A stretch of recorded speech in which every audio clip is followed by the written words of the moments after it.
자식이라는 게 뭔지 평생을 살아도 한마디로 정의하기가 참 어렵습니다. 어릴 적에는 내 우주고 세상이던 것이 머리가 커서는 제일 가는 왼수 같다가도 결혼을 하고 나면 아예 다른 세상 사람이 되어버리는 것 같아요. 내 아들 경수도 그랬습니다. 장가를 가기 전까지 제게 경수는 세상에 둘도 없는 착한 아들이었어요. 하지만 며느리 이윤아를 집에 들인 그날부터 제 아들은 조금씩 낯선 남자가 되어갔지요. 그날도 여느 때와 같은 저녁이었습니다. 저는 모처럼 아들이 좋아하는 돼지고기 김치찜을 냄비 한가득 끓여냈어요. 며칠 전부터 경수가 김치찜 노래를 불렀거든요. 잘 익은 묵은지를 쭉 찢어 두툼한 돼지고기에 돌돌 말아 입에 넣어줄 생각에 늦은 오후 내내 부엌에서 서 있던 고단함도 싹 잊히는 듯 했습니다. 상다리가 휘어지게 차린 건 아니어도 계란찜이며 콩나물 무침까지 곁들여 나름 정성껏 저녁상을 준비했어요. 퇴근하고 돌아온 아들 내외가 손을 씻고 식탁에 마주 앉았습니다. 우와, 엄마. 오늘 김치찜 했네?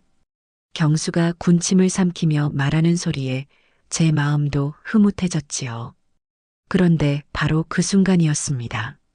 맞은편에 앉은 며느리 이윤아가 김치찜을 젓가락으로 한번 뒤적여 보기만 하더니 대뜸 숟가락을 탁 소리 나게 내려놓는 겁니다. 어머님, 근데 김치찜 말고 다른 건 없어요? 찬물을 끼얹는 듯한 목소리였어요. 저는 잠시 무슨 말인가 싶어 며느리를 쳐다봤습니다. 이거 말고도 먹을 거 많잖니. 계란찜도 하고. 제 말이 채 끝나기도 전에 윤아가 한숨을 푹 쉬며 말을 잘랐습니다. 아니, 그런 거 말고요. 어머님은 맨날 이렇게 맵고 짠 음식만 하세요? 저 어머님 짠 음식 먹으면 다음날 아침에 얼굴 붓고 속 더부룩한 거 뻔히 아시잖아요. 요즘 누가 저녁을 이렇게 거하게 먹어요. 다들 건강 생각해서 샐러드나 닭가슴살 같은 거로 가볍게 먹는다고요. 순간 목구멍으로 뜨거운 것이 왈칵 치밀어 오르는 것 같았어요. 제 딴에는 아들 녀석이 먹고 싶다는 걸 해준 건데 그게 며느리에게는 시대에 뒤떨어진 구식 음식, 심지어는 건강을 해치는 음식 취급을 받게 된 겁니다. 옆에 앉은 아들 녀석 얼굴을 쳐다봤습니다. 이럴 때 우리 엄마가 너 먹으라고 한 것도 아니고 내가 먹고 싶다고 해서 한 건데 당신이 왜 그래 하고 한마디쯤 해줄 법도 하잖아요. 하지만 경수는 제 시선을 피하며 어색하게 웃을 뿐이었어요. 하, 유나야.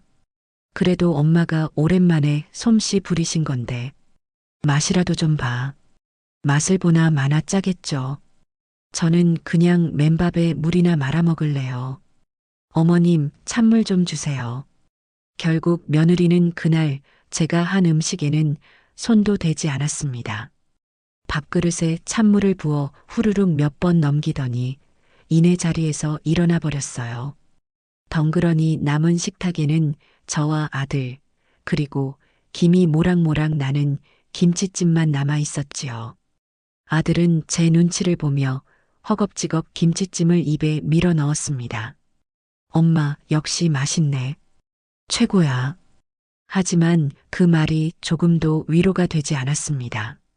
제 아들은 이제 자기 아내의 기분을 살피는 게 평생 자신을 위해 밥을 해준 늙은 어미의 마음을 헤아리는 것보다 100배는 더 중요한 사람이 되어버린 겁니다. 그날 밤 저는 며느리가 한 입도 되지 않아 식어버린 김치찜을 꾸역꾸역 입에 넣으며 생각했어요. 괜찮다, 이옥자. 그래도 내 아들이 잘 먹지 않니?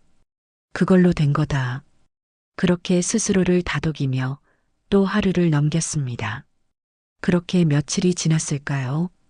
그날은 제가 거실이며 베란다까지 대청소를 하느라 유난히 몸이 고된 날이었습니다.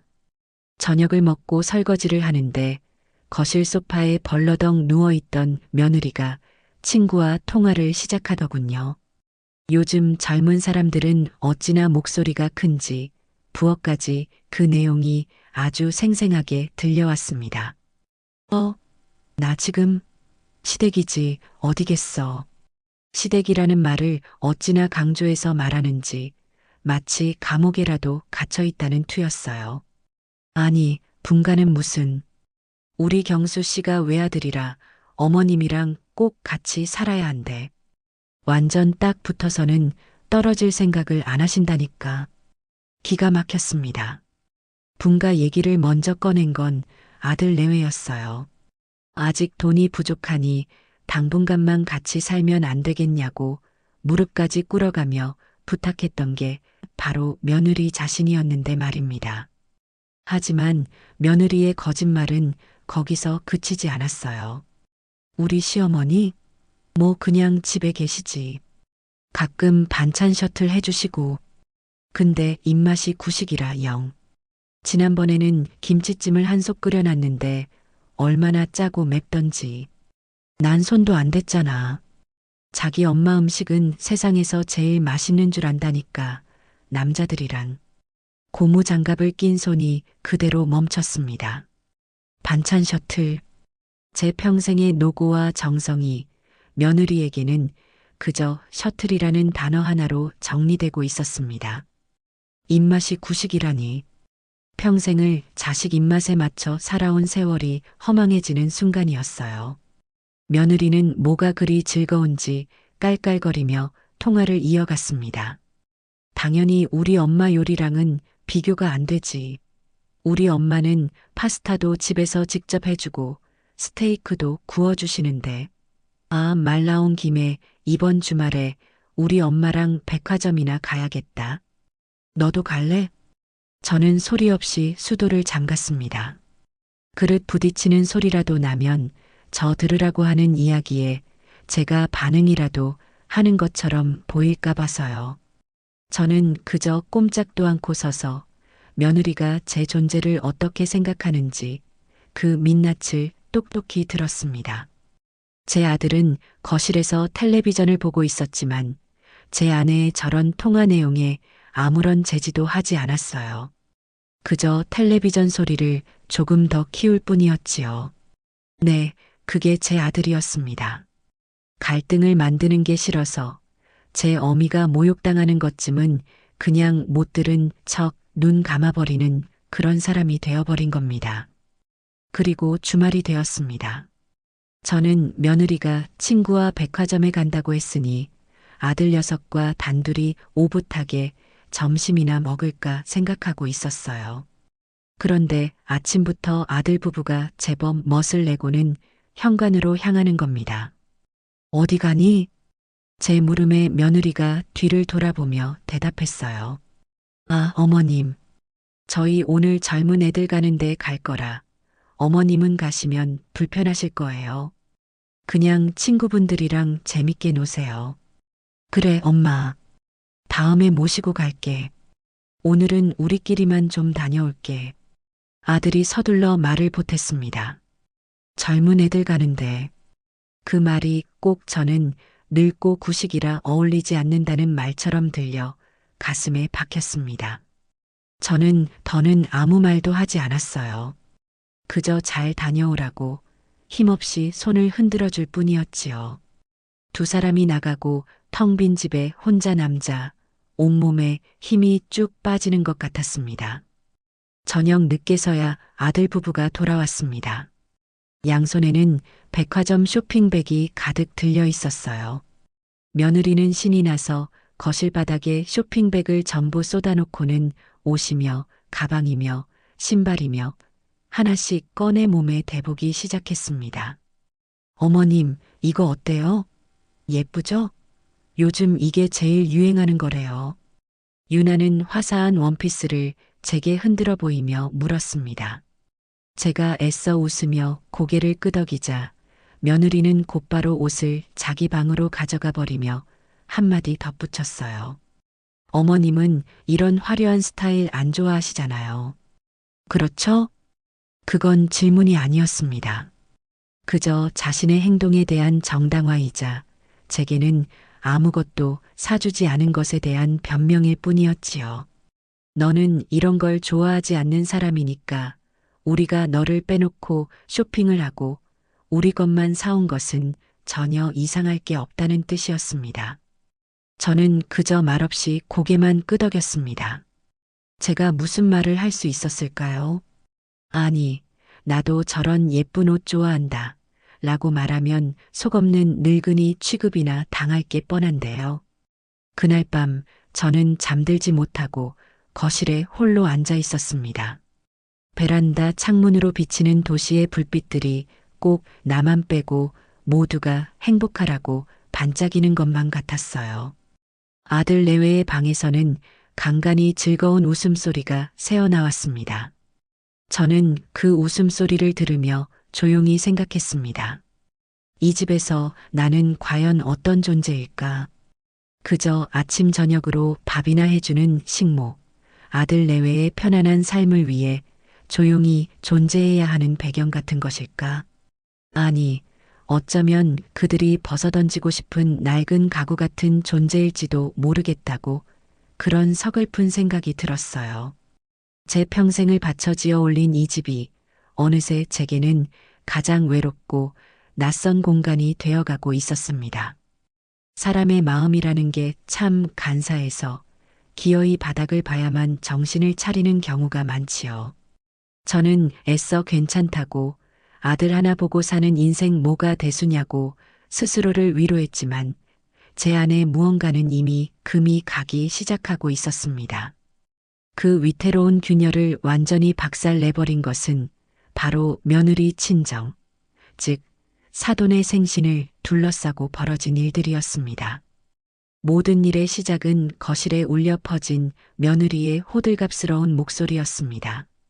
주말 오후 저는 거실 구석에서 조용히 콩나물 대가리를 다듬고 있었어요.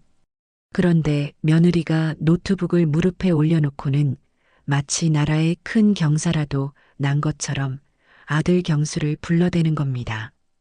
경수 씨, 이리 와서 이것 좀 봐요. 대박이야, 진짜. 제 아들은 소파에 누워 휴대폰을 들여다보다가 마지못해 몸을 일으켜 며느리 곁으로 다가갔습니다. 유나의 노트북 화면에는 아주 번쩍번쩍한 식당 사진이 띄워져 있었어요. 보기에도 아주 비싸 보이는 기와집을 개조한 듯한 그런 곳이었습니다. 와, 여기가 어디야? 좋아 보이네. 좋아 보이는 수준이 아니에요. 여기가 요즘 강남 엄마들 사이에서 제일 핫한 한방 오리백숙 집이란 말이에요. 예약 없이는 아예 들어가지도 못한대. 우리 엄마 다음 주 생신이잖아. 내가 여기서 제대로 한번 모시려고. 며느리는 한껏 상기된 얼굴로 말을 이어갔습니다. 그 모습이 꼭 자기 생일상을 차리는 사람처럼 보일 지경이었어요. 저는 콩나물을 다듬는 손을 잠시 멈추고 그 대화를 잠자코 들었습니다. 여기 오리백숙은 그냥 오리백숙이 아니래. 무슨 지리산에서만 자란다는 귀한 약재를 20가지나 넣고 압력솥이 아니라 전통 가마에서 3시간 동안 고하는데 그래서 국물이 완전 보약이래. 우리 엄마 요즘 무릎도 쑤신다고 하고 기력도 없으시잖아. 이런 거 한번 드시면 얼마나 좋아하시겠어. 아들은 고개를 끄덕이며 맞장구를 쳤습니다. 오, 그래. 비싸겠다. 비싸지. 1인분에 10만 원이 넘어. 그래도 우리 엄마한테 쓰는 돈이 아까워. 1년에 딱 한 번 있는 생신인데 이 정도는 해드려야지. 내가 며칠 전부터 예약하려고 얼마나 애썼는지 몰라. 겨우 창가 자리 하나 맡았다니까. 유나는 마치 큰 훈장이라도 단 것처럼 가슴을 쫙 폈습니다. 저는 그 모습을 보며 입안이 씁쓸해지는 것을 느꼈어요. 제 생일은 바로 다음 주였습니다. 제 아들 녀석도 제 며느리도 그 사실을 모를 리가 없었지요. 하지만 그들의 대화 속에서 제 생일에 대한 언급은 단 한마디도 찾아볼 수 없었습니다. 그들에게는 오로지 사돈의 생신만이 가장 중요하고 가장 신경 써야 할 집안의 대소사였던 겁니다. 그래, 장모님 좋아하시겠다. 잘했어, 유나야. 경수는 며느리의 머리를 쓰다듬으며 칭찬을 아끼지 않았습니다. 저는 더 이상 그들의 대화를 듣고 싶지 않아 콩나물 대야를 들고 조용히 부엌으로 자리를 피했습니다. 등 뒤로 며느리가 아들에게 속삭이는 소리가 들려왔어요. 선물은 뭘로 할까? 저번에 백화점 갔을 때 엄마가 눈여겨보시던 스카프 있던데. 아니면 현금이 제일 좋으려나? 아, 경수 씨. 이번에 당신 보너스 나온 걸로 좀 보태주면 안 돼?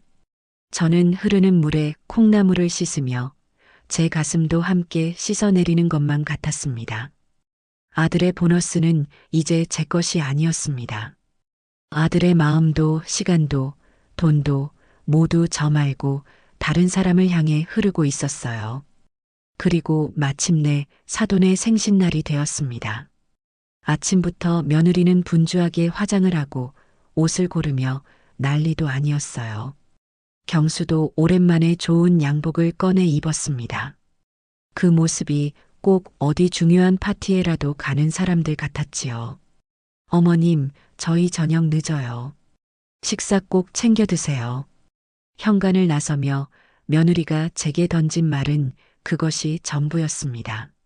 함께 가자는 말은커녕 어떤 식당에 가는지, 선물은 뭘 샀는지 아무런 설명도 없었습니다.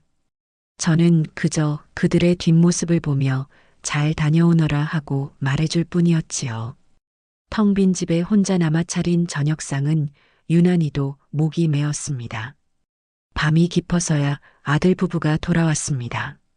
현관문이 열리는 순간부터 아주 비싼 한약재 냄새와 고급스러운 음식 냄새가 물씬 풍겨왔어요. 잔뜩 상기된 얼굴에 며느리는 소파에 가방을 던지자마자 제게로 다가와 자랑을 늘어놓기 시작했습니다. 어머님, 저희 이제 왔어요. 와, 진짜 오늘 대박이었어요. 그 오리백숙집, 정말 돈이 하나도 안 아깝더라니까요. 유나는 휴대폰을 꺼내 사진을 넘겨가며 제게 보여주었습니다.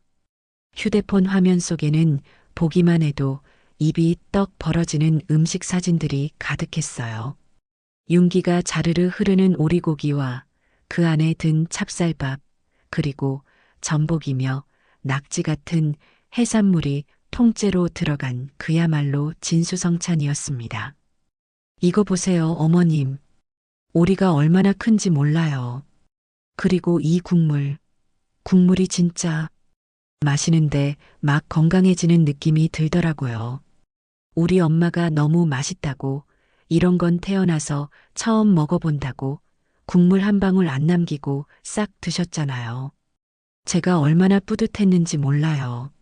며느리는 제 옆에 바싹 붙어 앉아 음식 맛이 어땠는지, 식당 분위기가 얼마나 고급스러웠는지, 심지어 주차 직원이 얼마나 친절했는지까지 아주 사소한 것 하나하나까지 전부 늘어놓았습니다. 그건 저와 공유하고 싶어서 하는 이야기가 아니었어요. 나는 내 엄마에게 이 정도로 비싸고 좋은 것을 해주는 딸이다라는 과시이자 어머님은 이런 대접을 받을 수 없다는 무언의 선언처럼 들렸습니다. 우리 엄마가 그러시는데 딸이 최고라고. 아들은 키워봤자 소용없고 역시 딸이 있어야 이런 호강도 누려본다고요. 그렇죠, 어머님? 저는 애써 웃으며 고개를 끄덕였습니다. 그래, 사부인께서 좋으셨다니 다행이구나. 선물로 드린 스카프도 얼마나 좋아하셨는지 몰라요. 엄마 목에 둘러드리는데 갑자기 눈물을 글썽이시는 거예요. 내가 너무 무심했다고, 이렇게 좋은 딸을 둬서 행복하다고. 아, 진짜 오늘만큼 효도한 기분이 든 적이 없어요.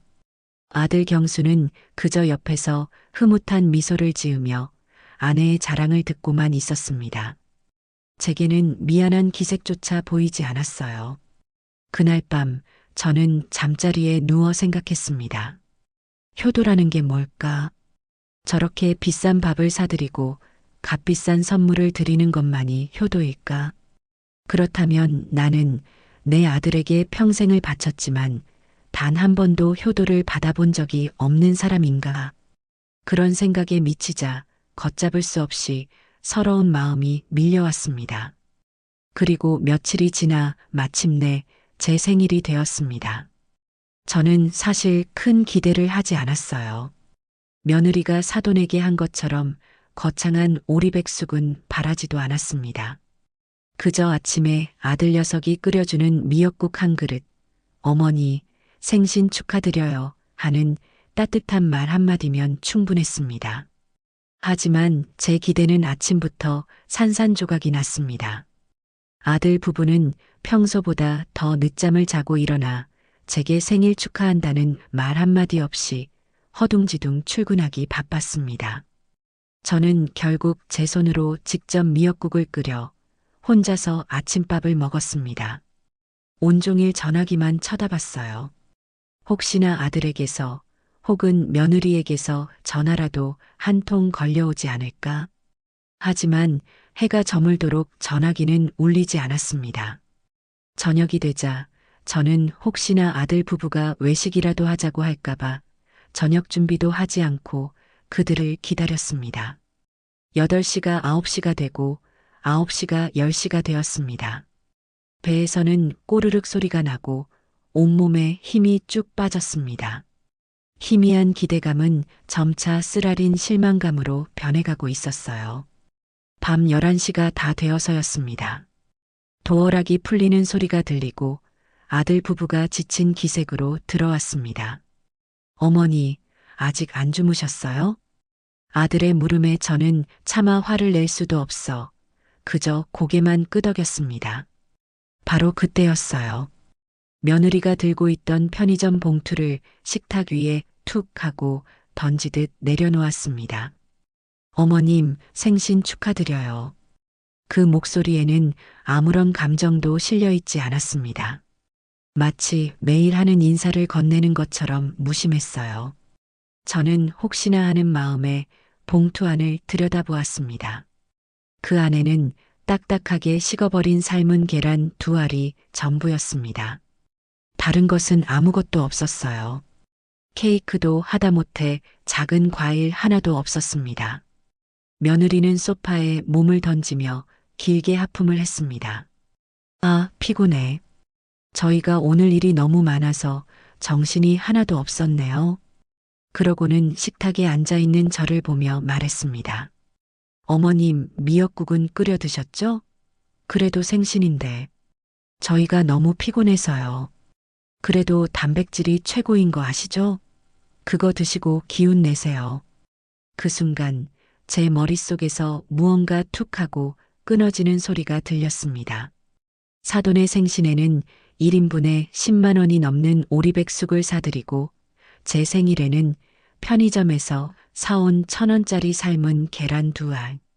사돈에게는 백화점에서 산 고급 스카프를 선물하고 제게는 미역국은 직접 끓여 먹었냐는 안부 같지도 않은 질문. 사돈을 위해서는 몇 주 전부터 식당을 예약하는 정성을 들이고 제게는 너무 피곤하다는 변명. 지난 수십 년간 아들을 위해 희생했던 제 모든 세월이 저 차가운 삶은 계란 2알 앞에서 처참하게 무너져 내리는 것 같았습니다. 더 이상 슬프지도 서운하지도 않았습니다. 대신 얼음장같이 차가운 분노와 함께 아주 선명한 결심 하나가 제 머릿속을 가득 채웠습니다. 그래, 이제 이 지긋지긋한 짓은 그만두자. 내 인생을 이제는 온전히 나를 위해 살자.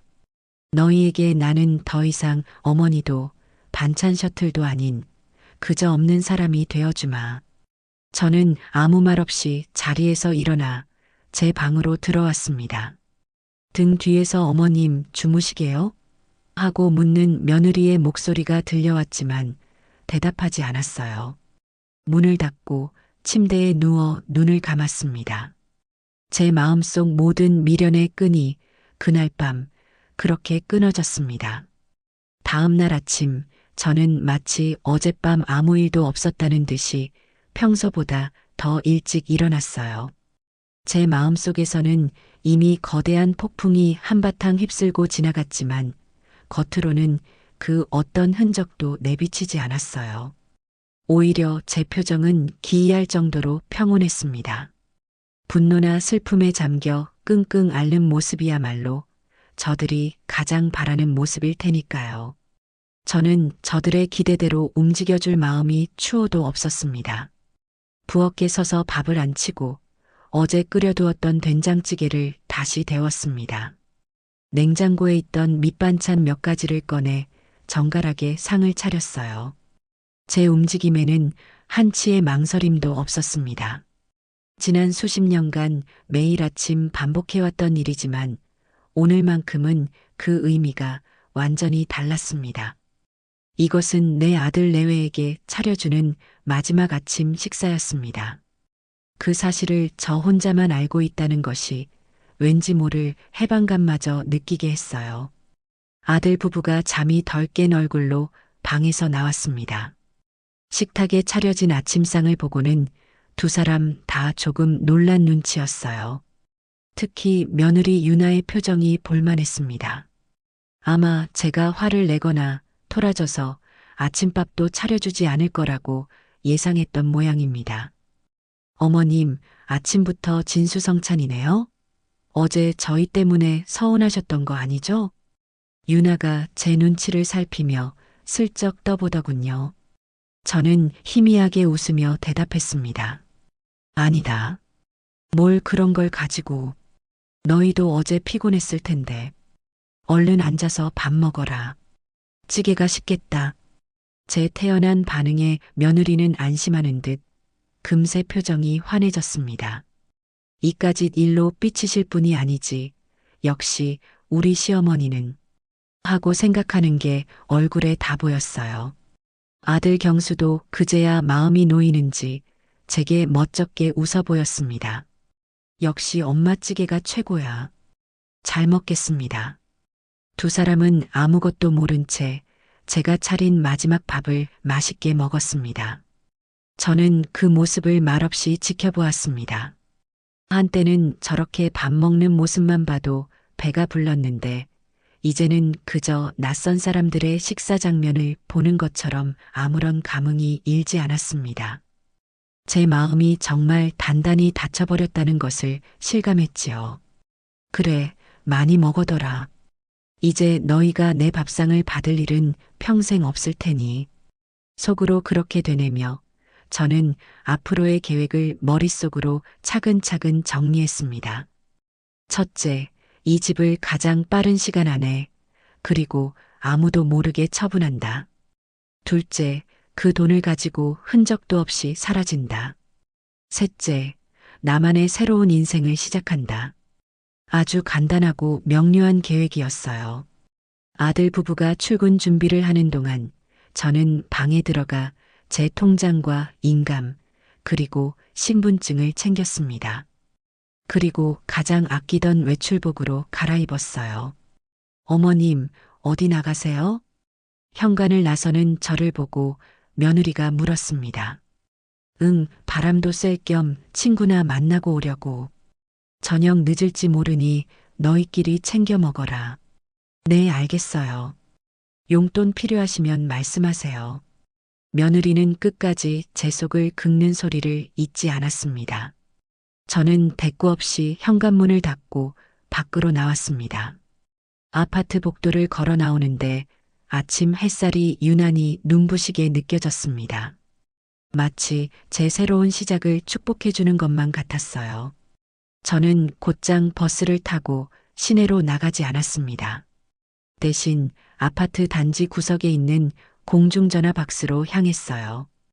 혹시라도 휴대폰 통화 기록을 뒤지는 일이 생길까 봐서요. 낡은 공중전화 수화기를 들고 수첩에 적어온 제 고향 친구 영희의 부동산 사무실 번호를 눌렀습니다. 영희는 제게는 단순한 친구 이상인 제 모든 것을 믿고 맡길 수 있는 유일한 사람이었습니다. 여보세요. 행복 부동산입니다. 수화기 너머로 정겨운 영희의 목소리가 들려왔습니다. 영희야, 나 옥자다. 옥자? 이옥자? 이게 얼마만이야? 너 서울 올라가고는 명절에도 한 번 안 내려오더니 어떻게 된 일이야? 영희는 제 목소리를 단번에 알아듣고는 무척이나 반가워했습니다. 하지만 저는 안부를 물을 겨를도 없이 곧바로 본론부터 꺼냈습니다. 영희야, 미안한데 내가 지금 길게 통화할 상황이 아니야. 너한테 급하게 부탁할 게 있어서 전화했어. 제 목소리가 평소와 다르다는 것을 느꼈는지 영희의 목소리도 금세 진지해졌습니다. 무슨 일인데 그래? 말해봐. 나 여기 서울집 내놓으려고.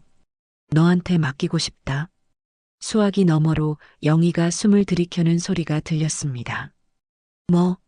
집을 팔아? 경순애랑 같이 사는 그 집을? 갑자기 왜? 사정은 나중에 만나서 다 얘기해 줄게. 지금은 그럴 시간이 없어. 부탁 하나만 하자. 가장 빨리 그리고 가장 좋은 값에 팔아줘. 그리고 아무도 모르게 해야 한다. 특히 우리 아들 내외는 절대 알아서는 안 돼.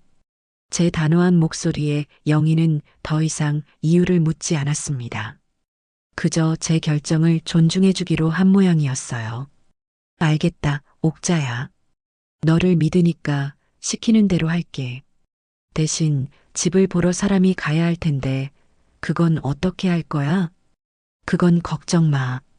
내가 알아서 시간 만들 테니 사람 오기 1시간 전에만 나한테 문자로 연락 줘. 그리고 계약할 때 필요한 서류들도 문자로 보내줘. 내가 오늘 바로 준비해 놓을게. 알았어. 일단 이쪽 아는 부동산에 연락해서 최대한 빨리 사람 붙여볼게. 아무튼 무슨 일이든 혼자 끙끙 앓지 말고 나한테 꼭 연락해야 한다. 알았지? 그래, 고맙다 영희야. 전화를 끊고 저는 깊은 숨을 내쉬었습니다. 가장 큰 첫걸음을 뗀 기분이었어요. 이제부터는 시간과의 싸움이었습니다. 저는 곧장 근처 주민센터로 가서 필요한 서류들을 모두 발급받았습니다. 그리고 은행에 들러 제 명의로 된 모든 금융 자산을 한눈에 볼 수 있도록 정리했어요. 제 평생의 재산이 고스란히 담긴 서류들을 가방에 넣으니 묵직한 무게만큼이나 마음도 단단해지는 것 같았습니다. 그날 이후 저의 하루는 첩보 작전을 방불케 했습니다. 아들 부부가 출근하고 나면 영희에게서 온 문자를 확인하고 집을 보러 올 사람들을 맞을 준비를 했습니다. 집을 보러 온 사람들에게는 아들이 지방으로 발령나서 급하게 처분하는 겁니다라고 둘러댔어요. 다들 집이 깨끗하고 좋다고 금방 나갈 것 같다고 입을 모았습니다. 그러다 보니 집에 낯선 사람들의 방문이 잦아졌습니다. 어느 날 저녁 며느리가 퇴근하고 돌아와 제게 쏘아붙이듯 물었습니다.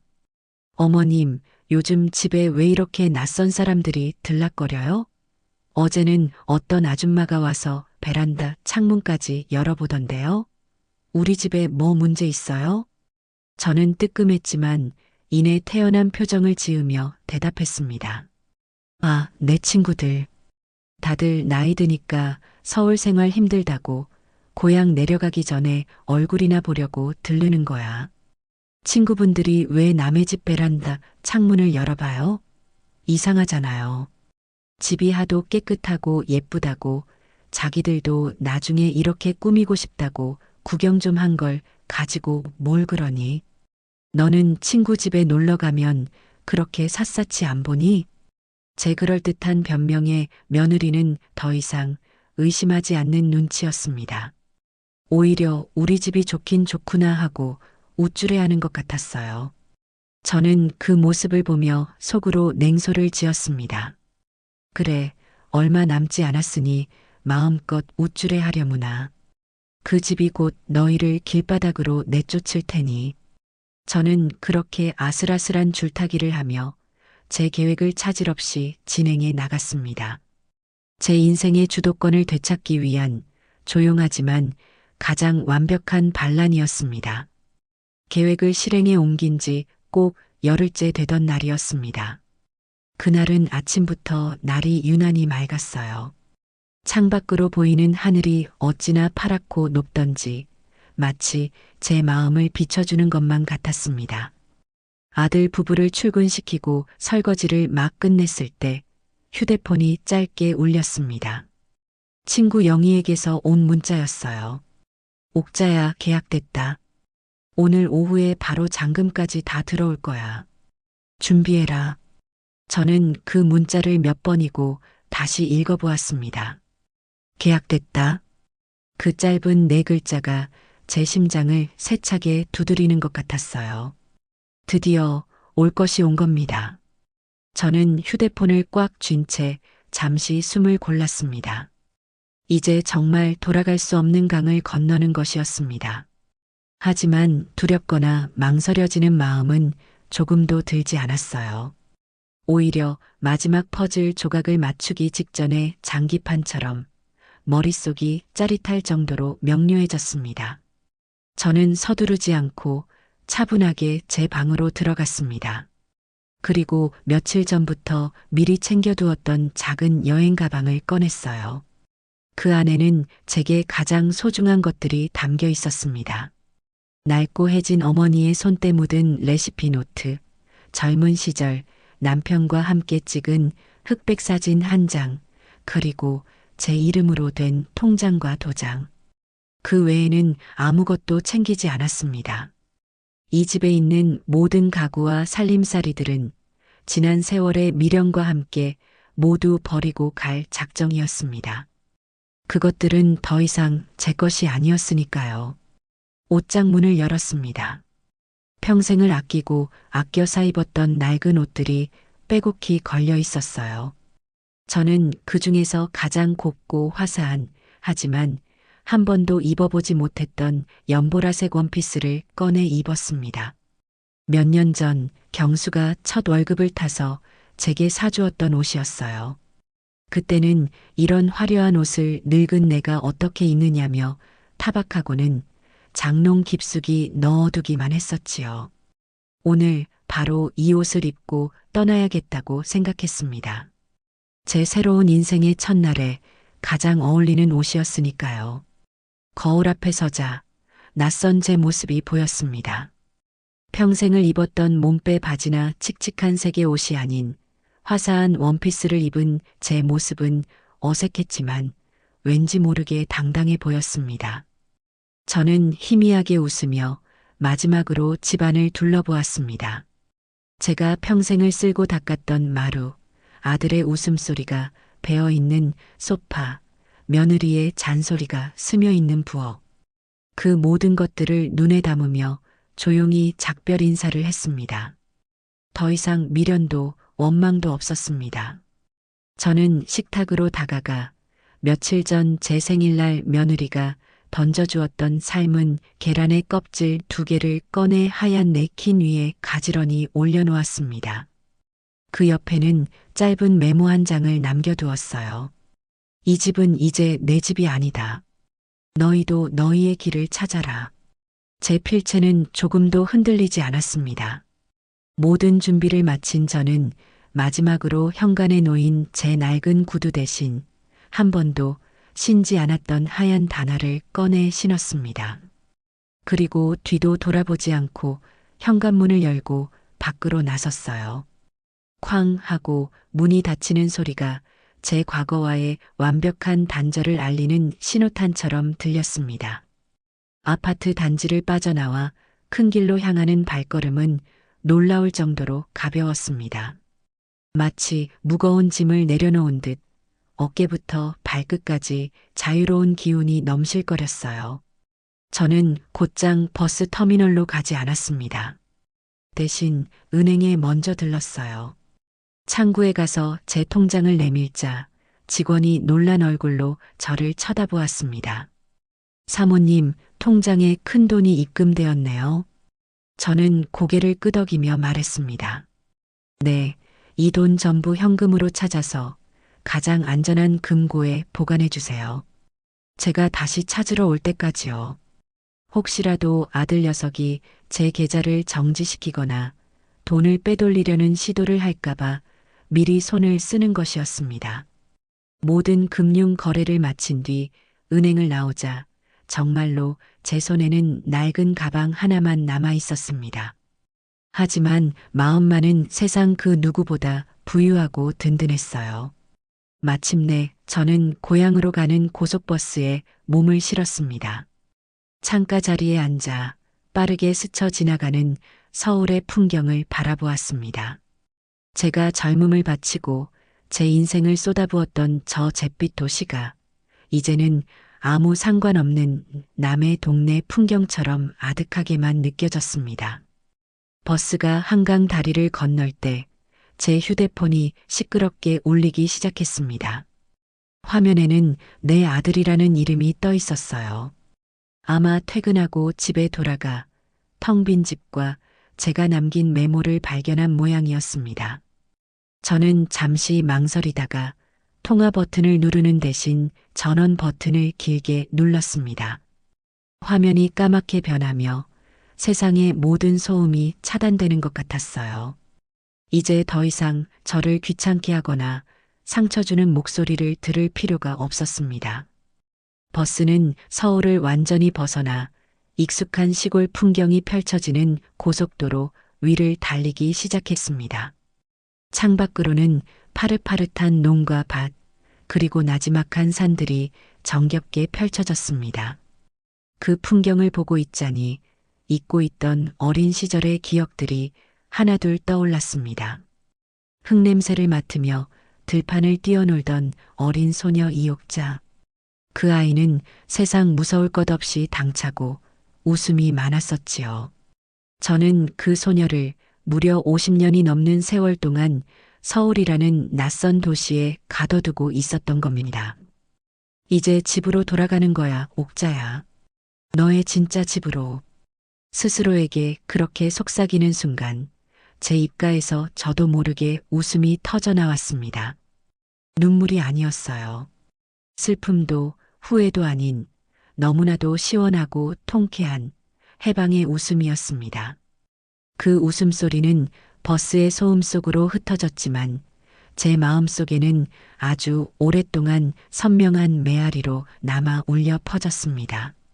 제2의 인생이 마침내 막을 올린 순간이었습니다.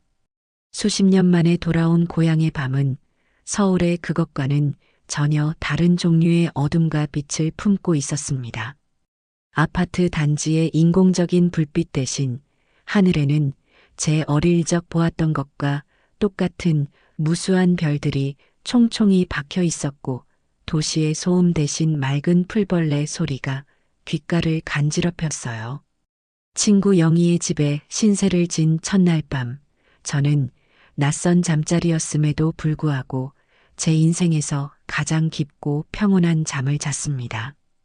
더 이상 누군가의 아침을 차리기 위해 새벽같이 일어나지 않아도 된다는 사실 하나만으로도 제 어깨를 짓누르던 거대한 돌덩이 하나가 사라진 기분이었지요. 다음 날 아침 영희는 제 손을 이끌고 읍내에서 가장 깔끔하다는 국밥집으로 향했습니다. 뜨끈한 국밥 한 그릇을 앞에 두고 저는 영희에게 그간 겪었던 일들을 아주 세세하게 털어놓기 시작했어요. 처음에는 그저 제 푸념을 들어주던 영희의 얼굴은 사돈의 오리백숙과 제 생일에 삶은 계란 이야기에 이르러서는 분노로 새빨갛게 달아올랐습니다. 이런 천하의 몹쓸 것들. 옥자야, 네가 부처님 가운데 토막이지. 나 같았으면 그 밥상을 그 자리에서 뒤집어 엎어버렸을 거다. 어떻게 사람한테, 그것도 평생을 너희를 위해 살아온 어미한테 그런 짓을 할 수가 있어? 영희는 제 손을 부여잡고 자기 일처럼 분개했습니다. 저는 그저 희미하게 웃으며 영희의 손을 다독여 주었어요. 이미 제 마음은 분노의 단계를 지나 차가운 결심만이 남아 있었거든요. 이제 다 지난 일이야, 영희야. 나는 이제 그 녀석들하고 아무 상관없는 사람으로 살 거야. 그러니 네가 좀 도와줘. 내 이름으로 된 번듯한 가게 하나만 찾아주면 돼.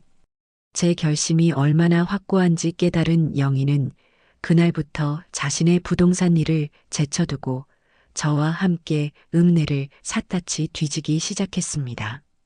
하지만 제 마음에 쏙 드는 곳을 찾기란 쉽지 않았어요. 읍내 중심가에 새로 지은 상가들은 번듯하긴 했지만 차가운 시멘트 벽에서 아무런 정감도 느껴지지 않았습니다. 가격도 너무 비쌌고요. 강가에 있는 경치 좋은 곳은 손님들이 찾아오기엔 너무 외진 곳이었습니다. 그렇게 며칠을 허탕만 치고 지쳐갈 무렵이었어요. 저희는 잠시 쉴 겸 지금은 거의 폐허처럼 변해버린 옛시장 골목 어귀의 낡은 평상에 걸터 앉았습니다. 바로 그때였어요.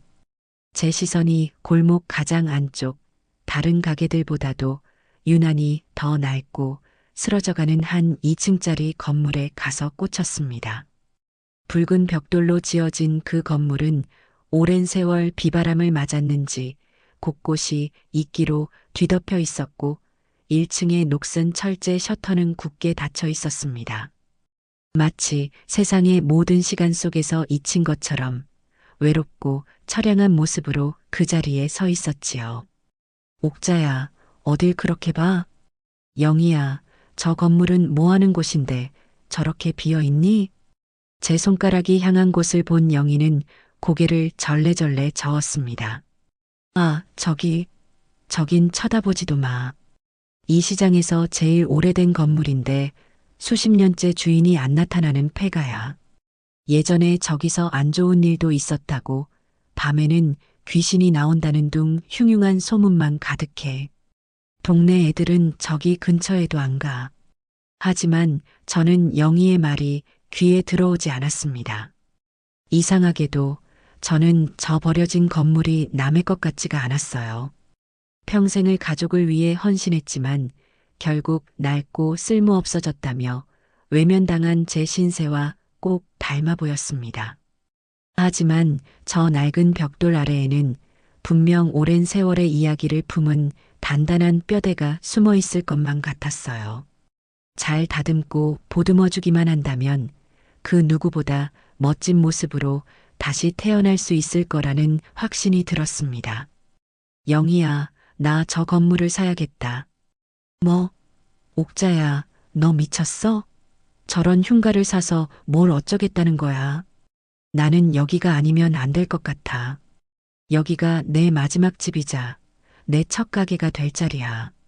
그러니 어떻게든 알아봐줘. 내가 가진 돈 전부를 줘서라도 저 건물을 살란다. 제 고집을 꺾을 수 없다는 것을 안 영희는 결국 한숨을 쉬며 아는 사람들을 통해 수소문을 시작했습니다. 다행히 건물은 오랫동안 팔리지 않아 시세보다 훨씬 싼 값에 나와 있었어요. 저는 한치의 망설임도 없이 제 평생이 담긴 돈을 지불하고 그 건물의 새로운 주인이 되었습니다. 그날부터 제 진짜 전쟁이 시작되었어요. 굳게 닫혔던 철제 셔터를 올리자 안에서는 수십 년 묵은 곰팡이와 먼지 냄새가 훅 끼쳐왔습니다. 내부는 생각보다 훨씬 더 처참했어요. 천장에서는 물이 새고 있었고 바닥은 온갖 쓰레기로 뒤덮여 발 디딜 틈도 없었습니다. 영희는 기겁하며 당장 계약을 물으라고 했지만 저는 오히려 소매를 걷어붙였습니다. 괜찮다. 이제부터 여긴 내 집인데 내 손으로 깨끗하게 만들어야지. 저는 그날부터 매일같이 그곳으로 출근했습니다. 거미줄을 걷어내고 쓰레기를 치우고 곰팡이가 쓴 벽지를 뜯어냈어요. 기술이 필요한 전기나 수도 공사는 사람을 불렀지만 그 외의 모든 것은 제 손으로 직접 하고 싶었습니다. 동네 사람들은 그런 저를 보고 미친 노인네라며 손가락질했지만 저는 아무렇지도 않았습니다. 제 손길에 건물이 조금씩 숨통을 틔우고 제 본래의 모습을 찾아가는 것을 보는 기쁨이 그 모든 어려움을 잊게 해주었으니까요. 건물을 청소하고 고치는 동시에 저는 어머니의 낡은 노트에 적힌 오리백숙 레시피를 되살리는 일에 몰두했습니다. 단순히 글자만 따라하는 것은 의미가 없었어요. 그 안에 담긴 어머니의 마음과 지혜를 제 것으로 만들어야 했습니다. 저는 매일 새벽 아직 어둠이 가시지 않은 시간에 일어나 읍내의 약재 시장으로 향했습니다. 약재 시장의 상인들은 서울에서 온 낯선 할머니를 경계했지만 저는 개의치 않고 매일같이 그들을 찾아갔습니다. 사장님, 이 당귀는 어디서 온 겁니까? 향이 참 좋네요. 이 황기는 몇 년이나 묵은 겁니까? 제가 귀찮을 정도로 질문을 던지고 직접 약재를 맛보며 까다롭게 물건을 고르자 상인들도 조금씩 저를 달리 보기 시작했어요. 특히 시장 어귀에서 가장 오래된 약재상을 운영하는 박 영감님은 제게 많은 도움을 주셨습니다. 할멈은 보통 내기가 아니구먼. 요즘 사람들은 그냥 몸에 좋다고 하면 아무거나 다 사가는데 할멈은 진짜를 볼 줄 아는 눈을 가졌어. 박 영감님은 제게 약재의 궁합과 효능에 대해 책에서는 배울 수 없는 귀한 지혜들을 아낌없이 나눠주셨습니다.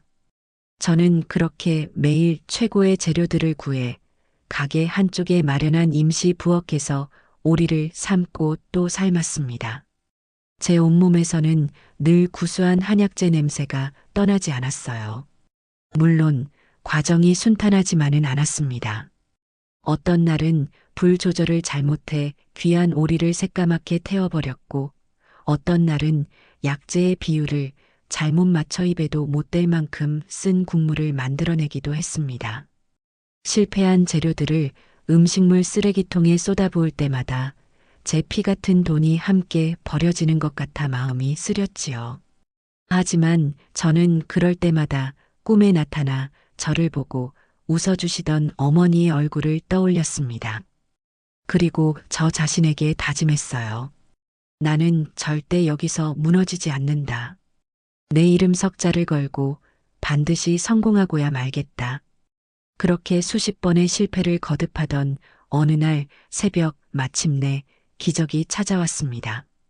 꿈결처럼 잠이 들었다 깨어 솥뚜껑을 여는 순간 평생 맡아본 적 없는 깊고도 맑은 향기가 제 코끝을 스쳤습니다. 떨리는 손으로 국물을 한 숟가락 떠서 맛보는 순간 저는 저도 모르게 아하고 탄성을 내뱉었습니다. 오리의 기름기는 완벽하게 잡아주면서도 각종 약재의 효능은 고스란히 녹아든 맑고도 깊은 맛. 너무 쓰지도 너무 느끼하지도 않은 완벽한 균형의 맛이었습니다. 제가 그토록 찾아 헤매던 어머니의 손맛과 저의 정성이 비로소 하나가 되는 순간이었지요. 날이 밝자마자 저는 건물 수리를 도와주던 젊은 목수 민준 씨와 친구 영희를 불렀습니다. 두 사람은 아직 공사가 끝나지도 않은 어수선한 가게 안에서 제가 내놓은 뚝배기 하나를 의심스러운 눈초리로 쳐다보았어요. 사장님, 이거 정말 저희 먹어도 되는 겁니까? 아직 완성된 것도 아닌 것 같은데. 민준 씨가 멋쩍게 말했습니다. 저는 말없이 턱짓으로 먹어보라는 신호를 보냈습니다. 두 사람은 마지못해 숟가락을 들었고 국물을 한 입 맛보는 순간 그들의 표정은 경이로움으로 물들었습니다. 그 후로는 아무런 대화도 없었어요. 오직 그릇 바닥까지 싹싹 긁어먹는 소리만이 가게 안에 울려 퍼졌습니다. 사장님, 이건 요리가 아닙니다. 예술입니다. 옥자야, 너는 이런 재주를 가지고 대체 어떻게 참고 살았던 거냐? 두 사람의 진심 어린 눈빛을 보며 저는 비로소 확신했습니다. 이제 모든 준비는 끝났다고. 며칠 뒤 흉흉했던 폐가는 마침내 따뜻한 온기가 감도는 정갈한 식당으로 다시 태어났습니다. 그리고 저는 제 손으로 직접 쓴 옥잔의 오리백숙이라는 간판을 가게 정문에 내걸었습니다. 제 인생 이막이 그렇게 조용히 하지만 그 무엇보다 단단하게 시작되고 있었습니다. 세상 모든 일이 그렇듯 시작은 미미했습니다. 옥잔에 오리백숙이라는 간판을 내건 첫 주는 그야말로 적막강산이었어요. 읍내 사람들은 여전히 귀신 나오던 집이라며 가게 안을 힐끔거리기만 할 뿐 선뜻 문을 열고 들어오지 않았습니다. 하루에 한두 팀의 손님을 받는 날도 드물었지요. 하지만 저는 초조해하지 않았습니다. 오히려 손님이 없는 시간을 활용해 가게 구석구석을 쓸고 닦고 밑반찬 하나까지도 제 손으로 정성껏 만들며 완벽을 기했습니다. 좋은 음식은, 좋은 마음은 언젠가 반드시 통하게 마련이라고 굳게 믿었으니까요. 기회는 생각보다 빨리 그리고 아주 투박한 모습으로 찾아왔습니다. 어느 늦은 오후 가게 앞 좁은 골목길로 거대한 덤프트럭 한 대가 아슬아슬하게 들어오더니 쿵 소리를 내며 멈춰섰습니다. 그리고 작업복 차림의 거친 사내 대여섯 명이 마치 약속이라도 한 듯 가게 문을 활짝 열고 들어섰지요. 그들은 근처 국도 확장 공사장에서 일하는 인부들이었습니다. 아줌마, 여기 밥 되는 거 뭐 있어? 메뉴판 볼 시간도 없으니 그냥 제일 배부르고 기운 나는 걸로 아무거나 빨리 좀 내와 보죠. 가장 덩치가 큰 남자가 쩌렁쩌렁한 목소리로 거의 명령하듯 말했습니다. 그들의 무례한 태도에 잠시 인상이 찌푸려졌지만 저는 이내 평정을 되찾고 차분하게 대답했어요. 어서 오십시오. 저희 집은 메뉴가 한방 오리백숙 하나뿐입니다. 주문하시면 새로 압력솥에 앉혀야 해서 시간은 1시간가량 걸립니다. 제 말에 남자의 눈썹이 꿈틀거렸습니다. 뭐요? 1시간? 지금 우리랑 장난하자는 거요? 우리가 무슨 한가하게 노는 사람들인 줄 아나? 밥 먹고 빨리 현장 들어가 봐야 한다고. 옆에 있던 다른 인부들도 에이 갑시다. 김 반장. 다른 데 가서 그냥 국밥이나 한 그릇 때웁시다라며 거들었습니다. 일촉즉발의 상황. 저는 여기서 밀리면 안 된다고 생각했습니다. 저는 그들의 눈을 똑바로 쳐다보며 제 평생 내본 적 없는 당당한 목소리로 말했습니다. 기다릴 자신이 없으시면 지금 바로 나가셔도 좋습니다.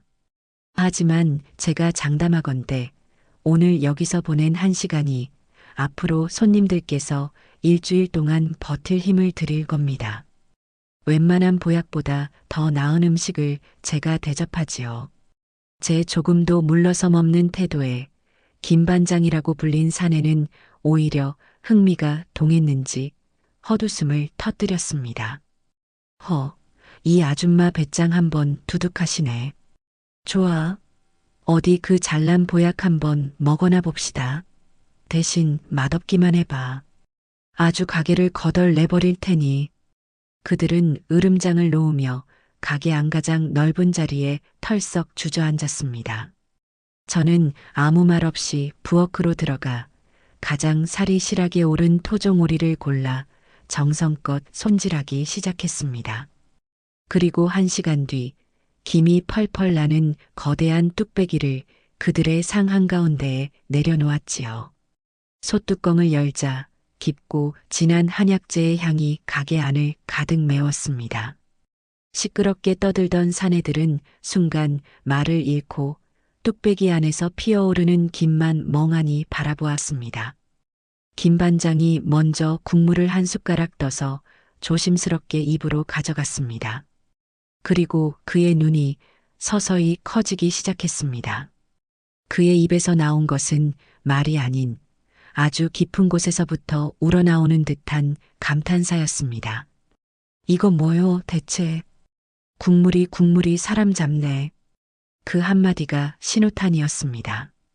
다른 사내들도 허겁지겁 숟가락을 들었고 가게 안은 순식간에 후루룩, 쩝쩝, 그릇과 숟가락이 부딪히는 소리로 가득 찼습니다.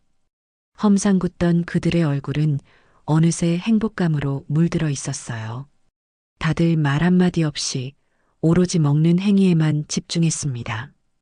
그 모습은 제게는 세상 그 어떤 칭찬보다 더 큰 위로와 보상이었습니다. 뚝배기 바닥까지 싹싹 긁어먹은 김 반장은 붉게 상기된 얼굴로 다가와 제 손을 덥석 잡았습니다.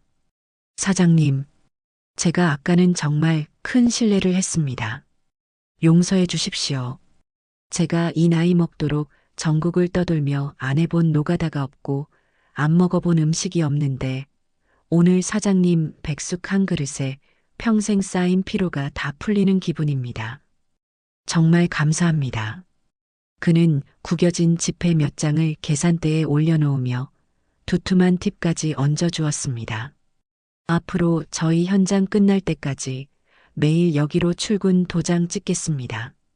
동료들한테도 단단히 일러놓을 테니 저희 자리 꼭 좀 빼주십시오. 그날 이후 제 가게는 기적 같은 변화를 맞이했습니다. 김 반장과 그 동료들은 정말로 매일같이 가게를 찾아왔고 그들의 입소문은 트럭 운전사들이나 다른 현장 인부들 사이에서 무서운 속도로 퍼져나갔습니다. 읍내 구석에 가면 죽어가던 사람도 살린다는 보약 백숙집이 있다더라. 거기 사장님은 퉁명스러운 것 같아도 음식 하나는 진짜 기가 막히게 만든다더라. 소문은 꼬리에 꼬리를 물었고 가게는 연일 문전성시를 이루었습니다.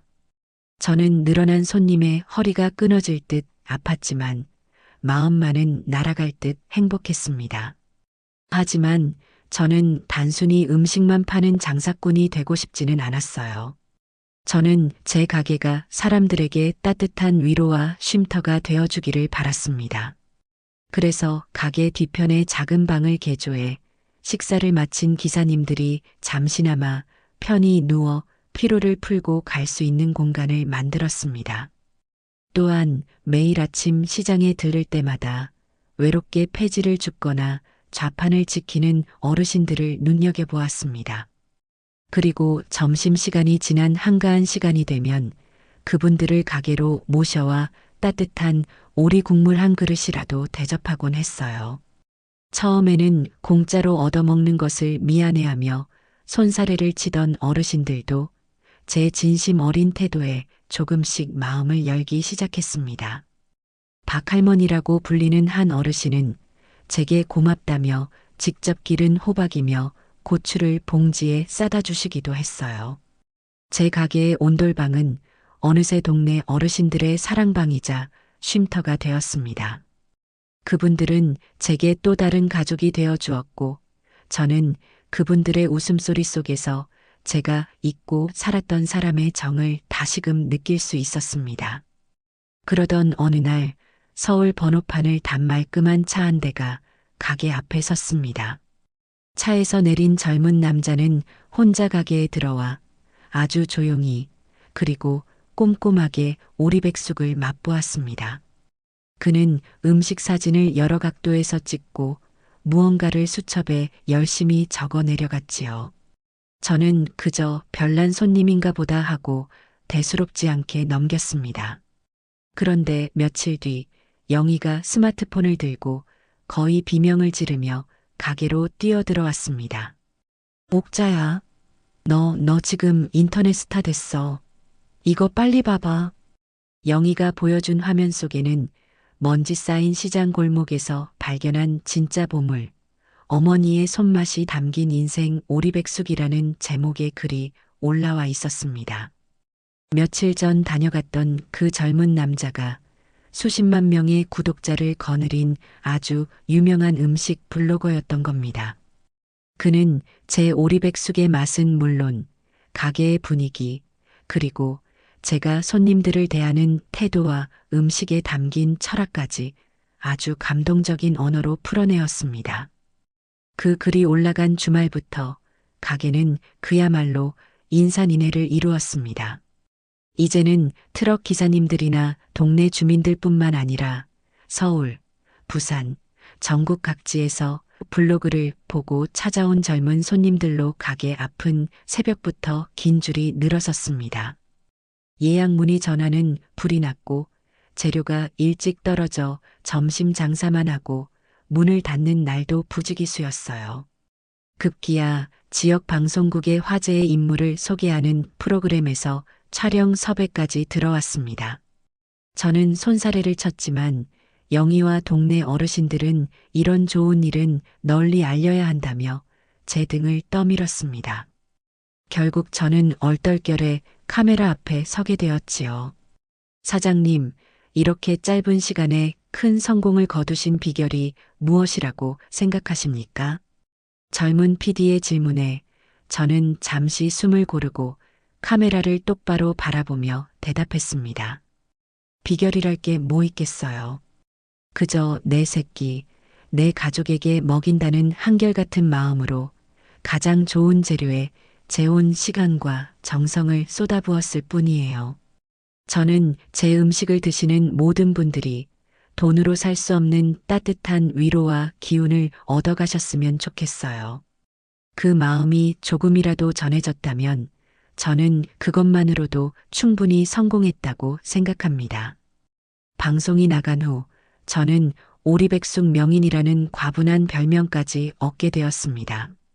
저는 더 이상 서울의 낡은 아파트에 갇혀 지내던 무기력한 늙은이가 아니었어요. 저는 제 이름 석자를 걸고 제 힘으로 당당하게 일어서 많은 사람들에게 위로와 행복을 주는 옥잔의 사장님, 이옥자였습니다. 매일같이 땀 흘려 일하고 좋은 이웃들과 정을 나누며 웃을 수 있는 지금 이 순간이 제 인생에서 가장 빛나는 화양연화였습니다. 제가 고향 땅에서 제2의 인생을 화려하게 꽃피우는 동안 서울의 캄캄한 반지하 방에서는 제 아들 부부의 삶이 속절없이 시들어가고 있었습니다. 저는 애써 그들의 소식을 외면하려 했지만 한 달에 한 번쯤 안부를 전해오는 경수 고모, 그러니까 제 시누이의 전화를 통해 그들의 비참한 소식을 전해 듣지 않을 수가 없었어요.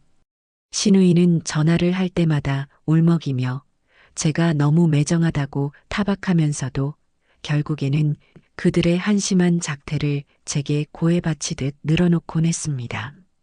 그들의 불행은 그들이 그토록 당연하게 여겼던 모든 것들이 사라지면서 시작되었습니다. 가장 먼저 몸을 뉘일 집이 사라졌지요. 제가 남긴 메모와 바뀐 도어락 앞에서 망연자실했던 그들은 며칠 뒤 집의 새로운 주인에게 멱살을 잡히다시피 하여 길거리로 쫓겨났다고 합니다.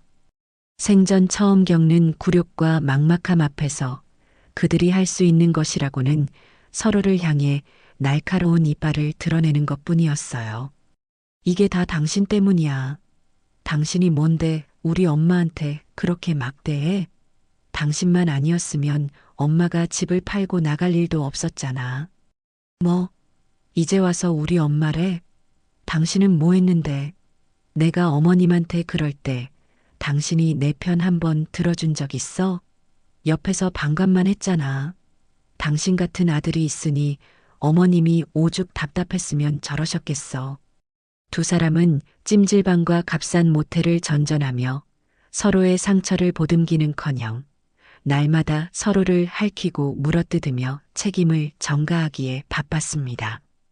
그들이 평생을 바쳐 쌓아 올렸다고 믿었던 사랑과 신뢰는 돈과 집이라는 안락한 울타리가 사라지자마자 신기루처럼 흩어져 버린 겁니다. 결국 그들은 가진 돈을 끌어모아 서울에서도 가장 후미진 동네에 햇빛 한 줌 들지 않는 곰팡내에 나는 반지하 월세방을 겨우 구했습니다. 여름에는 습기가 차서 벽지가 울고 겨울에는 우풍이 심해 실내에서도 입김이 나오는 사람이 살기 힘든 곳이었지요. 한때는 제가 매일같이 쓸고 닦아 윤이 나던 아파트에서 계절마다 새로운 옷을 사입고 주말이면 외식을 즐기던 그들이었습니다. 하지만 이제 그들에게 남은 것은 차가운 시멘트 바닥과 서로를 향한 경멸 어린 눈빛뿐이었어요. 물질적인 추락은 곧바로 관계의 파탄으로 이어졌습니다. 특히 허영심으로 가득했던 며느리 유나에게 그곳에서의 삶은 살아있는 지옥과도 같았을 겁니다. 비싼 돈을 주고 산 명품 가방과 옷들은 곰팡내 나는 좁은 방 안에서 제 가치를 잃고 그저 짐 덩어리로 전락했습니다. 그녀는 현실을 부정하고 싶은 마음에 예전의 씀씀이를 버리지 못하고 카드빚을 내어 쇼핑을 계속했습니다. 하지만 그런 행동은 잠시의 위안이 될 뿐 결국 감당할 수 없는 빚 독촉이라는 더 큰 현실의 벽으로 돌아왔지요. 경수 씨, 당신 정말 이대로 있을 거야? 당신 남자 맞아? 이 상황에서 돈 한 푼 못 구해오고 나 정말 당신이랑 못 살겠다. 너야말로 정신 좀 차려. 지금 우리가 이 꼴이 된 게 다 누구 때문인데 아직도 그놈의 사치 버릇을 못 버려. 네가 그 명품 가방 살 돈으로 차라리 라면 한 박스를 더 샀어 봐라. 두 사람의 집에서는 매일같이 고성과 물건 깨지는 소리가 들려왔고 이웃들의 신고로 경찰이 출동하는 일도 잦았다고 합니다. 아들 경수의 상황도 비참하기는 마찬가지였습니다. 극심한 가정 불화와 생활고에 시달리던 그는 회사 일에 집중할 수 없었습니다. 중요한 프레젠테이션에서 횡설수설하는가 하면 큰 계약이 걸린 서류에서 치명적인 실수를 저지르기도 했습니다. 결국 그는 번듯한 팀장에서 모두가 기피하는 한직으로 좌천되었고 월급은 반토막이 났습니다. 한때는 유능한 인재로 인정받던 그는 이제 회사에서 그저 문제 있는 직원, 무능력한 사람으로 낙인 찍히고 말았습니다. 벼랑 끝에 몰린 며느리는 마지막 지푸라기라도 잡는 심정으로 예전에 친하게 지내던 친구들에게 연락을 돌렸습니다. 하지만 그녀의 전화에 돌아오는 것은 싸늘한 거절과 외면뿐이었습니다. 유나야. 미안한데 내가 지금 좀 바빠서 다음에 통화하자. 돈? 어쩌니 나도 요즘 힘들어. 남편 사업이 잘 안 돼서. 심지어 뒤에서는 그녀를 조롱하는 말들이 오갔습니다. 이유나 시어머니한테 밉보여서 완전 알거지 됐대. 그렇게 잘난 척하더니 쌤통이다. 한때는 자신의 화려한 삶을 부러워하며 주변을 맴돌던 사람들이 자신이 추락하자마자 얼마나 잔인하게 등을 돌릴 수 있는지를 며느리는 뼈저리게 깨달았을 겁니다. 결국 그들이 기댈 곳은 단 한 곳, 바로 며느리의 친정뿐이었습니다. 며느리는 눈물로 범벅이 된 얼굴로 친정엄마에게 전화를 걸어 자신들의 비참한 상황을 늘어놓으며 도움을 호소했습니다. 하지만 그토록 딸의 효도를 받으며 행복해했던 사돈의 목소리는 상상 이상으로 냉정하고 차가웠습니다. 그래서 나더러 어쩌라는 거냐? 엄마, 어떻게 그런 말을 해? 나 엄마 딸이잖아. 우리가 지금 길바닥에 나앉게 생겼는데 내 시어머니가 보통 분이시니? 내가 너 결혼 전에 뭐라고 했어? 시어른한테는 하늘처럼 공경하고 잘해드려야 한다고 입이 닳도록 말했잖니. 그런데 너는 내 시어머니를 어떻게 대했어? 내가 한 짓을 생각하면 그분이 집만 팔고 나가신 건 보살처럼 참으신 게다. 나였으면 너 머리채를 잡고 동네를 돌았을 게다. 엄마, 시끄럽다. 나는 너희에게 빌려줄 돈 한 푼 없다. 그건 내가 너를 도와주는 게 아니라 너를 더 망치는 길이야. 내가 저지른 죄는 내가 내 남편이랑 같이 벌 받으면서 갚아나가야 하는 거다. 정 힘들면 이혼하고 몸만 들어오든가. 나는 내 서방까지 걷어 먹일 생각, 눈곱만큼도 없으니 그리 알 거라. 사돈은 그 말을 끝으로 매정하게 전화를 끊어버렸습니다. 세상에서 유일하게 자기 편이라고 믿었던 엄마의 완벽한 외면. 그것은 며느리에게는 사형 선고나 다름없었을 겁니다. 그녀는 그 자리에 주저앉아 한참을 목 놓아 울었다고 합니다. 그날 밤 캄캄하고 축축한 반지하 방에서 두 사람은 처음으로 아무 말 없이 서로를 바라보았습니다.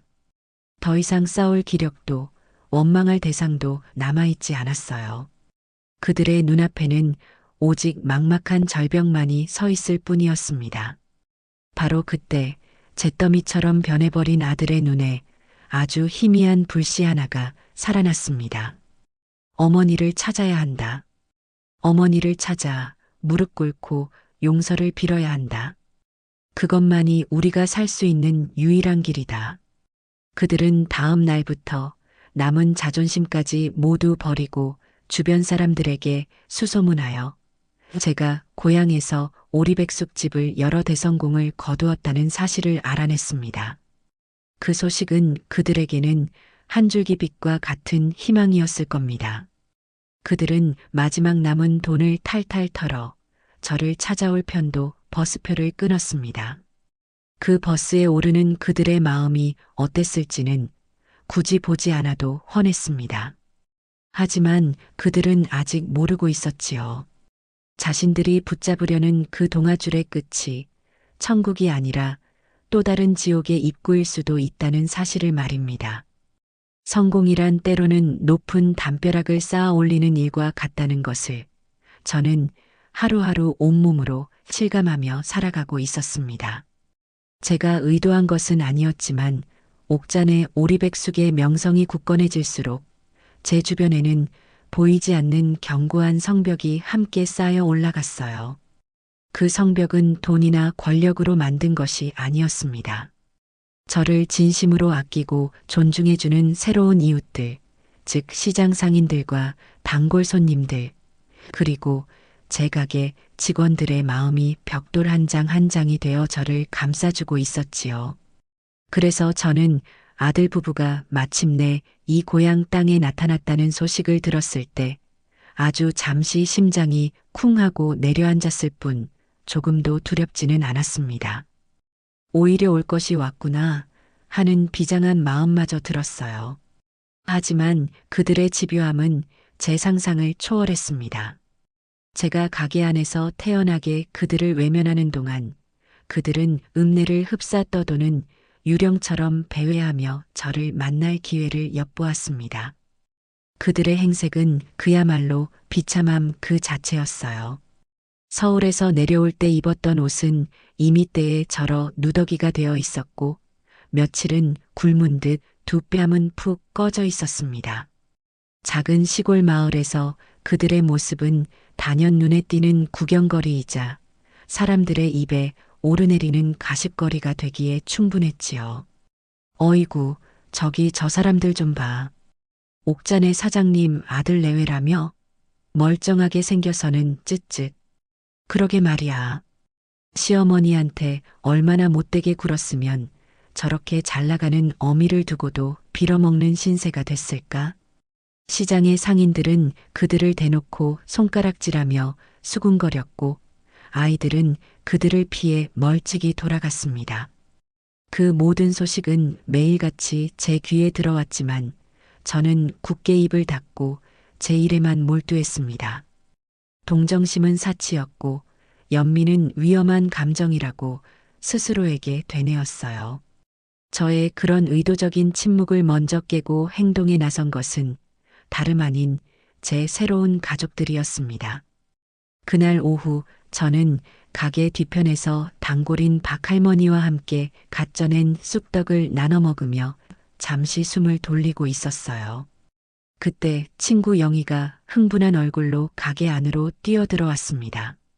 옥자야, 네 며느리가 지금 시장 입구 식당들을 돌아다니면서 일자리 구한다고 난리야. 저는 잠시 떡을 씹던 입을 멈췄습니다. 며느리 이윤아가 평생 손에 물 한 방울 안 묻히고 살았던 그 도도하던 아이가 이제는 식당 설거지 자리라도 구해야 할 만큼 절박해진 겁니다. 내버려둬. 제 발로 찾아와서 깽판을 부리는 것도 아닌데 우리가 나설 일은 아니지. 하지만 저의 그런 침묵을 비웃기라도 하듯 제 가게 밖에서는 이미 보이지 않는 전쟁이 시작되고 있었습니다. 며느리는 시장 입구에서 가장 큰 순댓국집 문을 열고 들어섰다고 합니다. 마침 그곳에는 시장 부녀회장님이자 저와도 가깝게 지내는 숙자 언니가 있었지요. 저기 사장님, 혹시 설거지할 사람 필요하지 않으세요? 저 정말 뭐든지 열심히 할 수 있습니다. 며느리의 기어들어가는 목소리에 숙자 언니는 하던 일을 멈추고 그녀를 위아래로 훑어보았다고 합니다.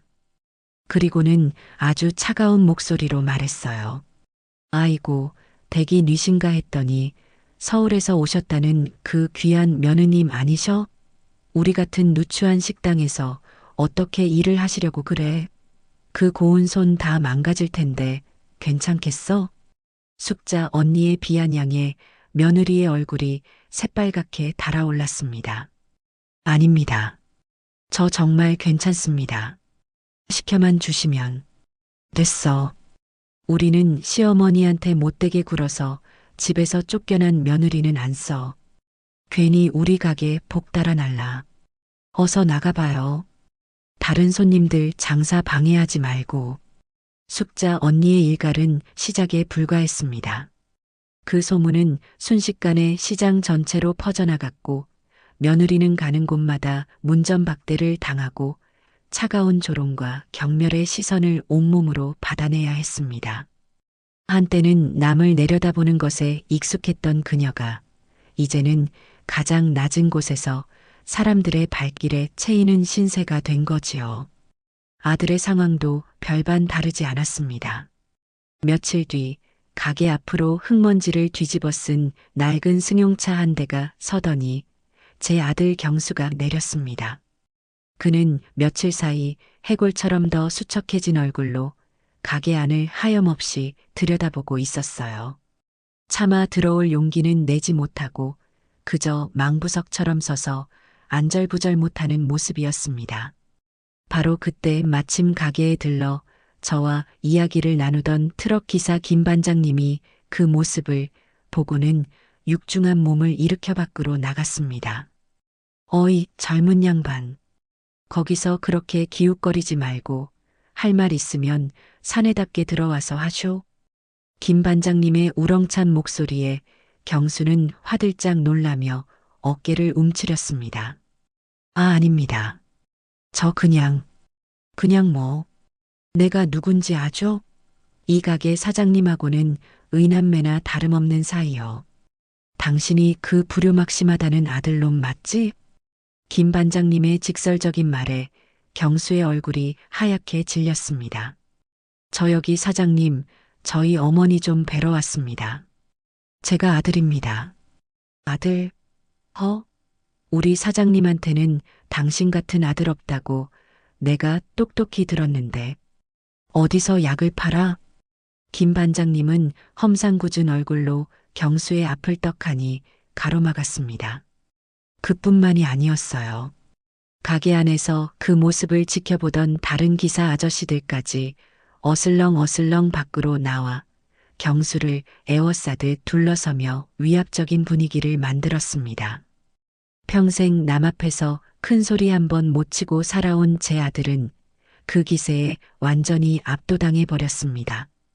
그는 아무 말도 못하고 입술만 파르르 떨다가 결국 죄송합니다라는 말 한마디를 남기고는 주랭랑을 치고 말았지요. 그렇게 며칠이 더 흐르고 그들의 마지막 남은 자존심과 희망마저 완전히 바닥났을 때 그들은 마침내 최후의 선택을 했습니다.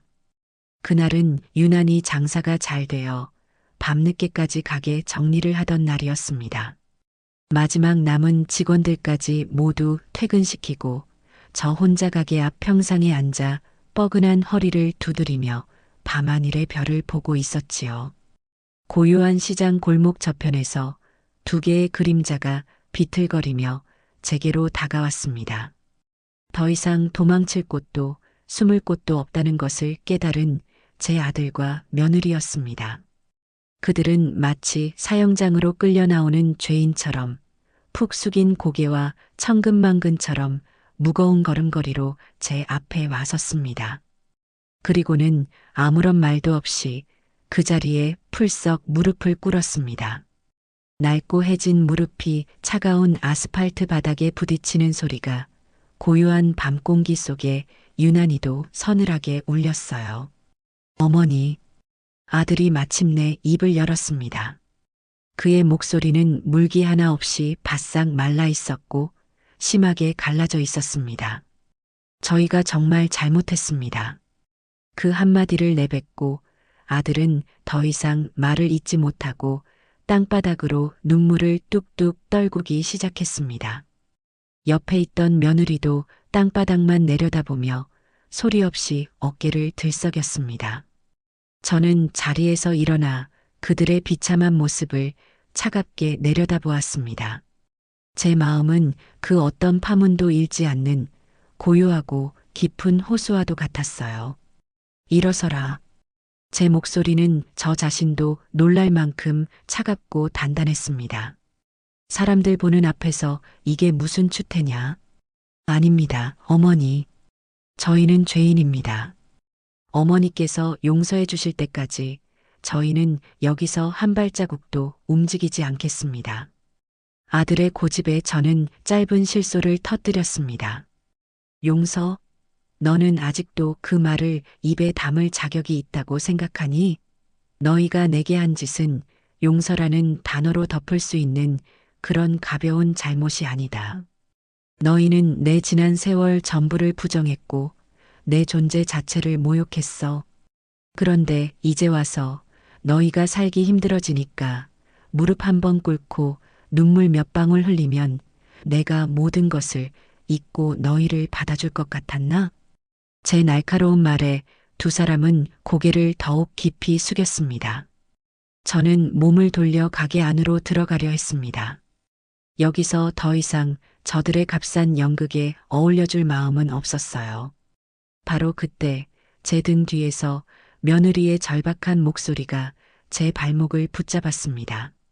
어머님, 저희가 돌아갈 곳이 없습니다. 친구도 가족도 모두 저희에게 등을 돌렸습니다. 저희가 기댈 곳은 이제 어머님밖에 없습니다. 제발 저희를 벌레 보듯 하지 마시고 마지막 기회 한 번만 주십시오. 개처럼 소처럼 어머님 발밑에서 평생을 속죄하며 살겠습니다. 그녀는 울부짖으며 제 다리를 붙잡으려고 했습니다. 저는 차갑게 그 손을 뿌리치며 말했습니다. 내게는 너희를 걷어먹일 책임도 의무도 없다. 너희 인생은 너희가 책임지는 거야. 정살길이 막막하거든 너희가 내게 했던 것처럼 서로에게 삶은 계란 두 알이라도 던져주며 버겨보거라. 제 말은 그 어떤 비수보다도 더 날카롭게 그들의 가슴을 후벼 팠을 겁니다. 저는 더 이상 뒤를 돌아보지 않았습니다. 가게 안으로 들어가 육중한 철제 셔터를 내려버렸어요. 콱콱 하는 굉음이 저와 그들 사이를 갈라놓는 거대한 단두대의 칼날 소리처럼 느껴졌습니다. 셔터 너머로 한참 동안이나 두 사람의 애절한 통곡 소리가 들려왔지만 저는 어둠 속에서 조금도 움직이지 않았습니다. 제 마음속에서 연약하고 마음 약했던 어머니 이옥자는 그날 밤 그렇게 완전히 죽어버렸습니다. 저는 제 손으로 직접 부엌으로 가 차가운 물 한 잔을 따라 마셨습니다. 제 손은 조금도 떨리지 않았어요. 제가 내린 철제 셔터는 단순히 가게 문을 닫은 것이 아니었습니다. 그것은 제 마음의 문을 닫아 건 마지막 빗장이기도 했어요. 저는 정말로 그들을 없는 사람 취급하며 제 일상을 이어갔습니다. 하지만 그들은 제 생각보다 훨씬 더 독했습니다. 그들은 서울로 돌아가지 않았고 매일같이 동이 트기 무섭게 가게 앞에 나타나 문이 닫힐 때까지 심리 밖에서도 보일 만큼 멀찍이 서서 가게만 하염없이 바라보았습니다. 비가 오는 날에도 바람이 부는 날에도 그들은 단 하루도 거르지 않고 그 자리를 지켰습니다. 그들의 그런 모습은 읍내 사람들에게는 또 다른 이야깃거리가 되었지요. 어떤 이들은 제게 너무 매정하다며 혀를 찾고 어떤 이들은 자업자득이라며 그들을 손가락질했습니다. 저는 그 모든 소음 속에서 오직 제 일에만 몰두하려 애썼습니다. 하지만 그들의 존재는 제가 외면하려 할수록 오히려 더 날카로운 가시가 되어 제 마음을 찔러왔습니다. 정말 저러다 큰일이라도 나면 밤마다 잠을 설치는 날이 늘어갔고 음식 맛도 예전 같지 않다는 소리를 듣기 시작했습니다. 제 새로운 가족들, 영희와 김 반장님, 그리고 박 할머니는 그런 저를 안타까운 눈으로 바라보았어요. 옥자야, 네 마음이 편치 않은데 어찌 음식이 제맛이 나겠냐. 저 녀석들을 용서하라는 게 아니야. 다만 이대로 두는 건 너를 위해서도 좋지 않아. 네 손으로 매듭을 짓든 끊어내든 결판을 내야지. 영희의 말이 맞았습니다. 저는 이 지긋지긋한 굴레를 제 손으로 끝내야만 했습니다. 며칠 밤낮을 고민한 끝에 저는 마침내 제 마지막 결심을 굳혔습니다. 그것은 용서가 아니었어요. 그것은 그들에게 기회를 주는 것이었습니다. 인간으로서 다시 태어날 수 있는 마지막 기회. 그리고 그 기회를 제 방식대로 아주 혹독하고 철저하게 시험해 보기로 한 겁니다. 다음 날 아침 저는 가게 문을 열기 전 아들 부부를 가게 안으로 불렀습니다. 며칠 사이 뼈만 앙상하게 남은 두 사람은 제 부름에 희망과 두려움이 뒤섞인 눈으로 제 앞에 섰습니다. 내가 너희에게 마지막 기회를 한 번 주려고 한다. 제 말에 두 사람의 얼굴에 화색이 도는가 싶더니 이내 이어지는 제 말에 잿빛으로 변했습니다. 지금부터 1년, 딱 1년 동안 너희는 이 가게에서 가장 낮은 자의 신분으로 일하게 될 것이다. 월급은 최저 시급으로 계산해서 지급하지만 너희가 머물 창고 방의 월세와 식비를 제하면 너희 손에 쥐어지는 돈은 거의 없을 게다. 서로를 부를 때는 김경수 씨, 이윤아 씨로, 나를 부를 때는 사장님이라고 부른다. 내가 내리는 지시에는 그 어떤 토도 달지 않고 절대 복종해야 하며 단 한 번이라도 불평하거나 내 눈 밖에 나는 행동을 할 시에는 그 즉시 이 가게에서 쫓겨날 것이다. 그래도 하겠나? 그것은 제안이 아니라 굴욕적인 계약 조건이었습니다. 하지만 두 사람은 잠시의 망설임도 없이 마치 구명줄이라도 잡은 사람들처럼 필사적으로 고개를 끄덕였습니다. 네, 하겠습니다, 사장님. 뭐든지 시켜만 주십시오. 그렇게 저의 길고 혹독한 참교육이 시작되었습니다. 저는 그들에게 낡고 해진 작업복을 던져주고는 그들이 해야 할 첫 번째 임무를 부여했습니다. 이윤아 씨에게는 매일 아침 가게 안팎의 모든 화장실을 손님들이 거울처럼 자신을 비춰볼 수 있을 정도로 깨끗하게 청소하는 일을 맡겼습니다. 김경수 씨에게는 매일 새벽 악취가 진동하는 음식물 쓰레기통을 비우고 산더미 같은 식자재를 운반하는 일을 시켰지요. 처셔주 며느리는 변기소를 잡고 헛구역질을 멈추지 못했고 아들은 자기 몸만 한 쓰레기통을 끌고 가다 길바닥에 넘어지기 일쑤였습니다. 그들의 서툴고 비참한 모습을 보며 제 마음이 편치만은 않았어요. 하지만 저는 독하게 마음을 먹고 그들을 더욱 거칠게 다그쳤습니다. 이윤아 씨, 변기 안쪽에 아직도 물때가 껴있잖아. 누가 이렇게 대충 하라고 했어. 당장 다시 해. 김경수 씨, 그렇게 힘이 없어서 장작 하나 제대로 패겠어? 그러니 네 마누라 하나도 제대로 건사 못하고 이 꼴로 사는 거야. 제 모진 말에 두 사람은 입술을 깨물며 눈물을 삼킬 뿐 단 한마디의 대꾸도 하지 않았습니다. 그렇게 하루, 이틀, 한 달, 두 달이 지났습니다. 두 사람은 놀라울 정도로 변해가기 시작했어요. 며느리의 손은 거칠게 갈라지고 굳은 살이 박였지만 그녀의 눈빛은 예전보다 훨씬 더 차분하고 단단해졌습니다. 아들의 어깨는 넓어졌고 흐리멍덩하던 눈빛에는 책임감이라는 것이 서서히 자리 잡기 시작했습니다. 가장 놀라운 변화는 그들이 서로를 대하는 태도였습니다. 예전에는 서로에게 책임을 떠넘기고 원망하기 바빴던 그들이 이제는 힘든 일을 먼저 나서서 하려고 하고 서로의 지친 어깨를 말없이 다독여주기 시작한 겁니다. 그러던 어느 날 술에 취한 진상 손님이 가게에 들어와 난동을 부리는 사건이 발생했습니다. 그는 제게 온갖 막말을 퍼붓고 급기야는 테이블을 뒤엎으려고까지 했어요. 바로 그 순간 아들 경수가 바람처럼 달려나와 제 앞을 가로막았습니다. 손님, 여기서 이러시면 안 됩니다. 저희 사장님께 정중히 사과하십시오. 뭐야, 이 자식은. 네가 뭔데 나서. 손님이 아들의 멱살을 잡고 주먹을 치켜드는 순간 주방에서 설거지를 하던 며느리가 뜨거운 물이 담긴 바가지를 들고 뛰쳐나왔습니다.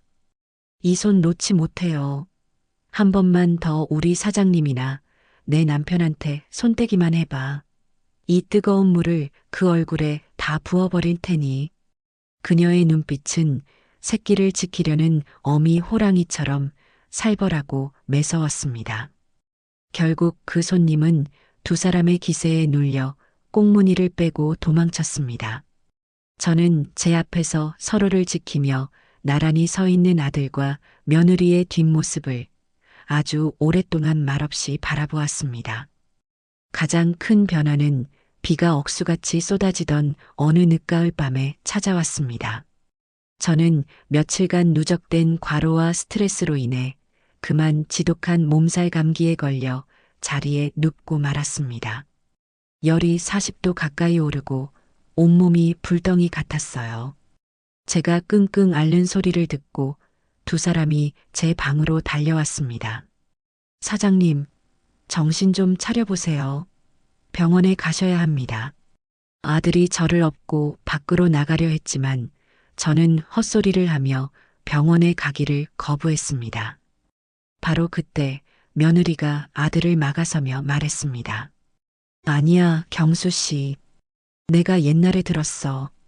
어머님은 병원보다 집에서 푹 쉬는 걸 더 좋아하셔. 당신은 빨리 읍내 약국 가서 제일 좋은 해열제랑 감기약 좀 사와. 나는 여기서 어머님 곁을 지키고 있을게. 아들이 비를 뚫고 읍내로 달려나간 뒤 며느리는 제 곁에 꿇어앉아 밤새도록 제 이마에 물수건을 갈아주었습니다. 그리고는 부엌으로 가 제가 어깨너머로 가르쳐 주었던 방식대로 아주 서툴지만 정성을 다해 밤새도록 무언가를 끓이기 시작했습니다. 다음 날 아침 제가 희미하게 정신을 차렸을 때 제 머리맡에는 김이 모락모락 나는 죽 한 그릇이 놓여 있었습니다. 며느리가 제 기색을 살피며 조심스럽게 말했어요. 어머님, 아니 사장님, 정신이 좀 드세요? 제가 어머님이 예전에 해주시던 방식대로 밤새 오리죽을 한번 끓여봤어요. 뭐라도 좀 드셔야 기운을 차리실 것 같아서. 저는 그녀의 부축을 받아 힘겹게 몸을 일으켰습니다. 그녀가 떠주는 죽을 한 숟가락 받아먹는 순간 제 눈에서 저도 모르게 뜨거운 눈물이 흘러내렸습니다. 가는 엉망이었고 쌀알은 반쯤 퍼져 있었지만 제 인생에서 먹었던 그 어떤 음식보다도 따뜻하고 깊은 맛이 났습니다. 그것은 음식이 아니라 그녀의 진심 어린 속죄와 정성이 담긴 세상에서 가장 귀한 보약이었습니다. 며느리가 밤새 끓여낸 그 오리죽 한 그릇은 제 길고 길었던 분노와 원망의 시간을 완전히 끝내는 마침표와도 같았습니다. 저는 그 서툴지만 따뜻한 죽을 먹으며 제 마음속 응어리가 눈 녹듯 스르르 풀려내리는 것을 느꼈어요. 저는 이제 그들을, 제 아들과 며느리를 온전히 용서하기로 했습니다. 물론 그들이 제게 남긴 깊은 상처의 흉터가 하루아침에 사라지지는 않겠지요. 하지만 저는 그들이 지난 1년간 스스로의 몸으로 부딪히며 흘린 땀과 눈물이 그 어떤 값비싼 선물보다 더 진실된 속죄의 증거임을 믿어 의심치 않았습니다. 제 몸이 완전히 회복된 후에도 가게의 시간은 변함없이 흘러갔습니다. 아들 부부는 여전히 묵묵히 자신들의 자리에서 가장 낮은 일을 도맡아 했고, 저는 그들을 여전히 김경수 씨와 이유나 씨라고 불렀지요. 하지만 우리 사이를 감돌던 살얼음판 같던 공기는 어느새 따스한 봄 햇살처럼 온화하게 변해 있었습니다. 며느리는 이제 제가 굳이 시키지 않아도 제 식사를 먼저 챙기고 제 건강을 염려하는 다정한 딸의 모습을 보여주었습니다. 아들은 가게의 대소사를 도맡아 처리하며 제가 힘들 때마다 말없이 다가와 어깨를 주물러주는 듬직한 아들의 모습을 되찾았습니다. 그렇게 시간은 속절없이 흘러 어느덧 첫눈이 내리는 겨울이 지나고 만물이 소생하는 따뜻한 봄을 지나 다시금 녹음이 짙어지는 계절이 돌아왔습니다. 그리고 저의 또 다른 생일이 마치 운명처럼 다시 찾아왔습니다. 작년에 그 끔찍했던 기억 때문이었을까요? 저는 아침부터 마음 한구석이 무겁고 불편했어요. 애써 아무렇지 않은 척 손님들을 맞고 음식을 만들었지만 자꾸만 식탁 위에 외롭게 놓여있던 그 차가운 삶은 계란 두 알이 떠올라 속이 쓰려왔습니다. 아들 부부도 그날이 제 생일이라는 것을 아는 눈치였지만 평소와 다름없이 묵묵히 자신의 일만 할 뿐이었습니다. 저는 속으로 그래, 내가 너무 많은 것을 바라는 욕심쟁이 늙은이지라고 생각하며 씁쓸한 마음을 애써 달랬습니다. 그들이 제게 보여준 변화만으로도 이미 제게는 가장 큰 생일 선물이니까요. 그날 저녁 가게 마감을 모두 마치고 마지막 남은 손님들까지 배웅한 뒤였습니다. 저는 피곤한 몸을 이끌고 제 방으로 들어가려는데 아들 경수가 저를 조심스럽게 불러 세웠습니다. 그의 뒤에는 며느리가 무언가 결심한 듯한 표정으로 서 있었어요. 사장님, 잠시 저희 방에 좀 들러주시겠어요? 저희가 꼭 드릴 말씀이 있습니다.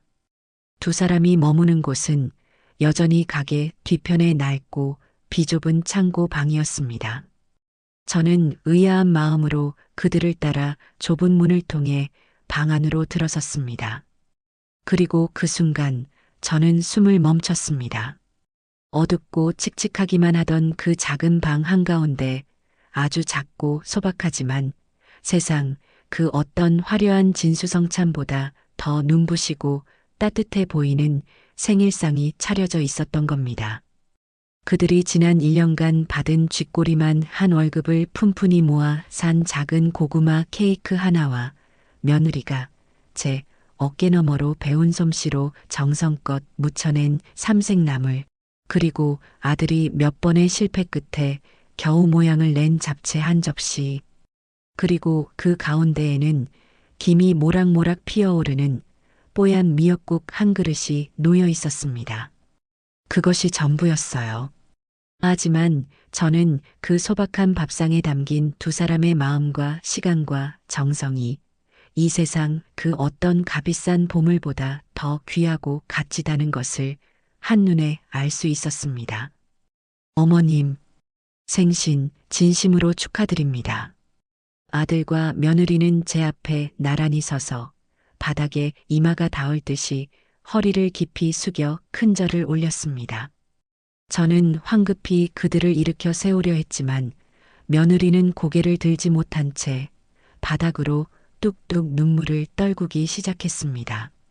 어머님, 작년에 저희가 어머님께 드렸던 것은 삶은 계란이 아니라 저희의 교만과 이기심이라는 죄였습니다.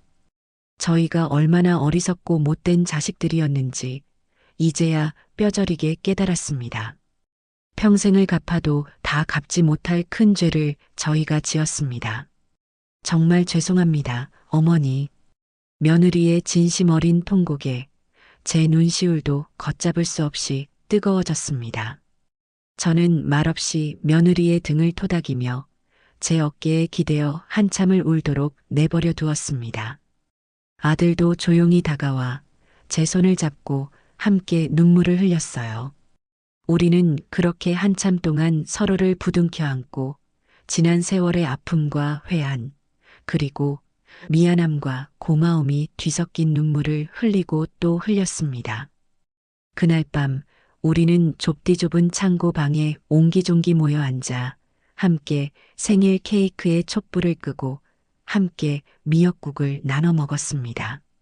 세상에서 가장 작고 가난한 생일 잔치였지만 제 인생에서 가장 따뜻하고 행복하며 가장 완벽한 생일이었습니다. 며칠 뒤 저는 두 사람을 데리고 읍내의 법무사 사무실로 향했습니다. 그리고는 미리 준비해 두었던 서류 한 장을 그들 앞에 내밀었어요. 그것은 바로 옥잔의 오리백숙의 모든 권리와 재산을 아들 김경수와 며느리 이윤아에게 증여한다는 내용의 계약서였습니다. 이게 뭐예요, 어머님? 아들이 믿을 수 없다는 듯 떨리는 목소리로 물었습니다. 보면 모르겠느냐? 이제 이 가게는 내 것이 아니라 너희 두 사람의 것이다. 어머님, 안 됩니다. 저희는 이런 걸 받을 자격이 없습니다. 저희는 평생 어머님 곁에서 종처럼 일하며 속죄하며 살아야 합니다. 며느리가 기겁하며 계약서를 제게 되밀었습니다. 저는 두 사람의 손을 따뜻하게 잡아주며 온화한 미소로 말했습니다. 아니다. 너희는 충분히 자격이 있다. 지난 1년간 너희가 흘린 땀과 눈물이 그 무엇보다 확실하게 너희의 자격을 증명해 주었다. 나는 이제 이 가게를 너희에게 물려주고 내 진짜 꿈을 찾아 떠나련다. 꿈이요? 어머님의 꿈이 뭔데요? 나는 이제 장사꾼 이욕자가 아니라 그냥 평범한 할머니 이욕자로 돌아가고 싶다. 전국을 여행하며 좋은 경치도 보고 그동안 못 만났던 친구들도 만나고 그렇게 자유롭게 늙어가고 싶어. 너희가 이 가게를 훌륭하게 지켜준다면 나는 아무런 미련 없이 내 꿈을 찾아 떠날 수 있을 게다. 제 말에 두 사람은 더 이상 아무 말도 하지 못하고 그저 하염없이 눈물만 흘렸습니다. 그 후 저는 정말로 제 모든 것을 두 사람에게 물려주고 작은 배낭 하나만을 맨 채 훌쩍 여행을 떠났습니다. 아들 부부는 눈물로 저를 배웅하며 반드시 가게를 지켜내겠다고 약속했습니다. 저는 그들을 믿었습니다. 저는 지금 아름다운 남쪽 바닷가의 작은 마을에서 이 글을 쓰고 있습니다. 가끔 아들 녀석에게서 전화가 걸려옵니다. 며느리는 새로운 메뉴를 개발했다며 자랑을 하고 아들은 가게 매출이 또 올랐다며 어린애처럼 기뻐합니다. 저는 그들의 목소리를 들으며 바다를 바라보고 웃습니다. 가족이란 무엇일까요? 저는 이제야 조금 알 것 같습니다. 가족이란 그저 피를 나눈 관계가 아니라 서로의 상처를 보듬고 서로의 부족함을 채워주며 함께 같은 방향을 바라보는 노력을 통해 비로소 완성되는 것이 아닐까 하고 말입니다. 저와 제 아들 그리고 며느리는 가장 아프고 고통스러운 시간을 거쳐 비로소 진짜 가족의 이름으로 다시 태어났습니다. 그리고 제 인생의 마지막 페이지가 이토록 눈부신 햇살과 푸른 바다 그리고 따뜻한 희망으로 가득 채워지고 있음에 더없이 감사합니다.